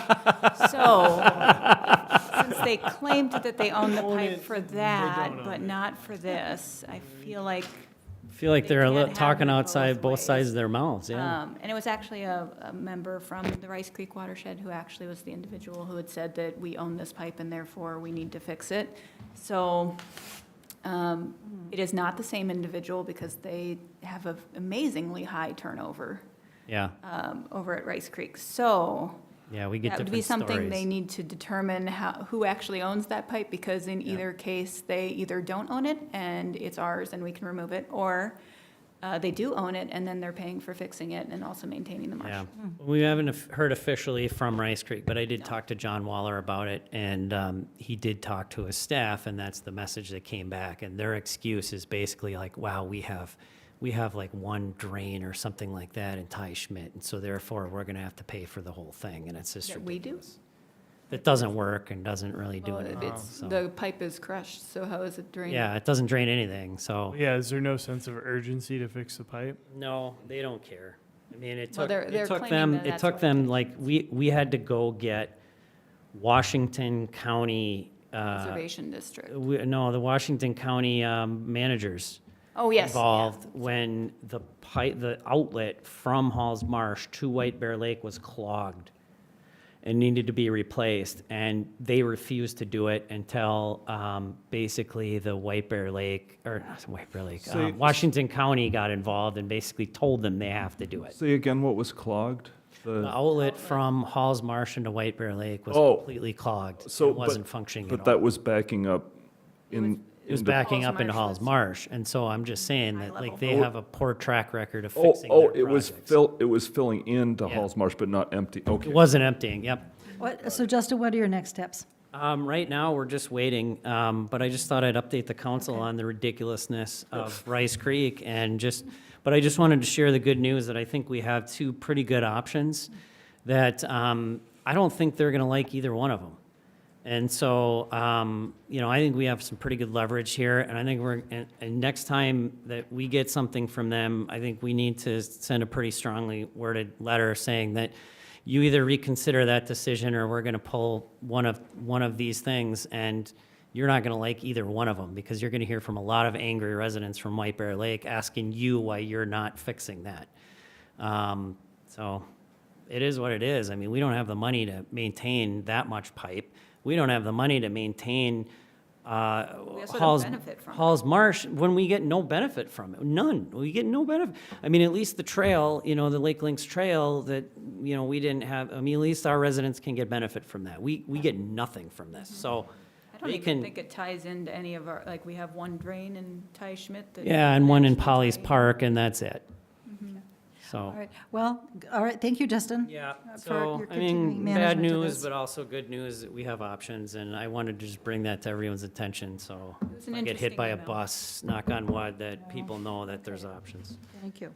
All right, well, our next item is administrator updates, lift station, Becky. Yeah, I have memos in the packet on the lift station updates, IT changes, and this legislative citizen commission on Minnesota resources memo. So I'll just go through them really briefly. The lift station update, there's really nothing new on this. We're still waiting for the cultural review to go through. I did hear back from 2 tribes. I assume they said no They said issues. it was fine. Yeah. They said it was Probably fine. probably the ones from Oklahoma, right? Like, where it's like, So, really? But- I have a few questions about this. So, we had said, it seemed like 6 months back, in fact, I think it was last year sometime even, that we expected the EPA review to take like 2 months. Any idea why the EPA reviews, is this just something that, why the EPA review is taking so much longer? Is it taking longer than we anticipated, and why is that, do we know? Or is just, Yeah, I think we do. I mean, they were saying they're very backed up and It's and just- they're. So it's just. Was it just that, like- It's in the ordinary course of business. Congress, Government, you know, Congress, move fast. Congress passed a bunch of legislation probably, and then they got applications, and then it just got backed up, okay. It is very bureaucratic. I mean, first you go to this site and then this site, and now the cultural review. There's all these little ticky-tacky things that are happening. Assuming we So- eventually We are get moving this. forward. Yeah, yeah, we will. Yeah. Yeah, and I think just kind of the greasy, the squeaky wheel though, right, too. It It's like we definitely are, is. we are contacting them Yeah. I mean, I'm not And saying I'm we're so not. thankful I'm just, for Marcus and his team because, like, the cultural review packet, we would have been completely lost Yeah. on how to move forward with doing something like that. I think the only way, if like we need to get them moving, is to just contact our legislature. Legislators. That'd be the Do we only need- thing, but I'm not sure we're there yet, right? Yeah, I don't think we are. It looks like if we're running up against a, Typical. Yeah. really bad deadline, then we will, but, yeah, I can contact in Betty regards- McCollum. so, Yeah. I'm sorry. So in regards to this, though, once we get this, how many more hoops do we have to jump through to actually get this lift station That's, in? I was gonna Because ask. Well, if, this is my first time doing this, so I don't know that. Okay, can we find out from Marcus how many more? Well, I did steps talk to there him, are? and I've given you what he's told me. So Sure. he said that after the environmental review approval, then the EPA will say if we need anything specific, and then we need to submit our plans again back to the EPA for a final review. And then once that's completed, we post bids. He doesn't have a time frame on Sure. any of But that. on our current plan, we currently don't have a, officially finished plan as to where everything is. Can we firm that up in the meantime, or do anything so that when we actually submit it, that it's the final plan as opposed to one that we then have to resubmit? Yeah, yes, we can do that, and I think Okay. Marcus is doing that. Yeah, Yeah. yeah, that's all in process. Okay. And thank you for doing, is it possible just to get a monthly memo on this? And I understand that some months the memo just basically says, No change. we're blocked on the EPA, but I just think throwing it in there, even if it's just a cut, and you agree with that, it sounds like, yeah, that's helpful to me, and to the extent we can, just kind of knowing what our next steps are until we have the whole thing done. Until the extent that's knowable, that stuff is all super helpful to me, so. Thank you for this, just, Becky, do for that, doing the so, memo. Yeah. Also, since we were talking about it, the special tax that you mentioned for the Rice Creek, would that apply to this too? Because isn't it water coming from White Bear Township? Good, Don't- you set up a territory. That's an interesting idea. The mean, lift we- station could be, yeah. It's that's all coming possible. from our budget. Why? It's not all our water. This is, That the would be lift something I station, think we should the lift look into. station is sanitary sewage. No, I know it's but it's not all ours. Because if another one fails, it also hits ours. But there's no maintenance covered anywhere else. Would that apply? That's stormwater, though. Oh, that just applies to stormwater? Yeah. Oh, I mean, we could look and see if we could Water management. bill them in some way, but well, if that's what I thought you had said was water management, in which case I would think that it would count because it is liquid. But anyway, We could take a look at that. Sorry, we've Yeah. gone off track. I'm sorry, go ahead. Continue. Yeah. Okay, so secondarily, the IT updates, we've been working with Techie Dudes and Metro INET. I've had meetings with Ryan and Techie Dudes and Metro INET. We are slowly chipping away at doing the conversion over to Techie Dudes. You know, we do have some stuff outstanding yet, and I have them listed here in the memo, but big things, I guess we need to change the phones over. The printer needs to be set up as a print server. We need to get Adobe, because that was happening through Metro INET. So we do still have, you know, some loose ends out there, but, Oh, that explains why my computer wasn't downloading the Adobe files. We don't, well, now that, because that would we be for still do have Microsoft. Adobe. You never had Adobe. Yeah, you never had it. Oh, we You didn't never have had it. before, right. Staff did, though. Yeah. I think you've got other things going on there. Yeah. Kathy, that you need to look into. I mean, my computer won't download anything, so. So it sounds like it's going okay, though. It's going okay, yeah, and we just started, so we have till the end of the year, but. Right. Techie Dudes is okay to deal with. They're doing, Yeah, they've been good so Okay. far. I mean, I haven't had a lot of reason to. They did send an email that, because I sent them over this list just to make sure that we were all on the same page, and they did say that they were running into more snafus than they had originally hoped for. yeah, So I there's, don't know what that meant. I can tell you, as someone that's tried to do some work on the help, diagnose issues there, is that Metro INET's environment is very restrictive. They really lock down a lot of things. And so trying to unweave all that stuff, yeah.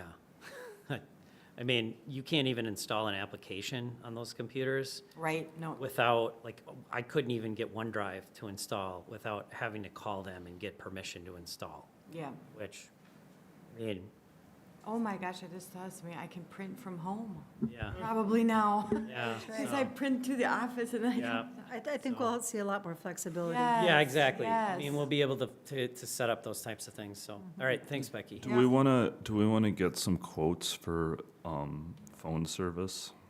I mean, Well, they're handling that, right? Yeah, no. they told me that they could do some kind of a thing on our computers even. You could use Teams. We can, but we're gonna have to pay more for that, and I think, and they have different vendors they work with. Okay. So if they're doing that all at the current rate, fine, but I don't, maybe we just ask them. Okay, We just ask them if this is all included, but I think we have to maybe make a decision there, so Okay. let's just check maybe And about Adobe, just throw a resolution into to buy it or to just. the, okay. into the consent agenda, Consent, I would okay. imagine. Go ahead, Chris. I feel like I've asked this before, but I don't remember if I did.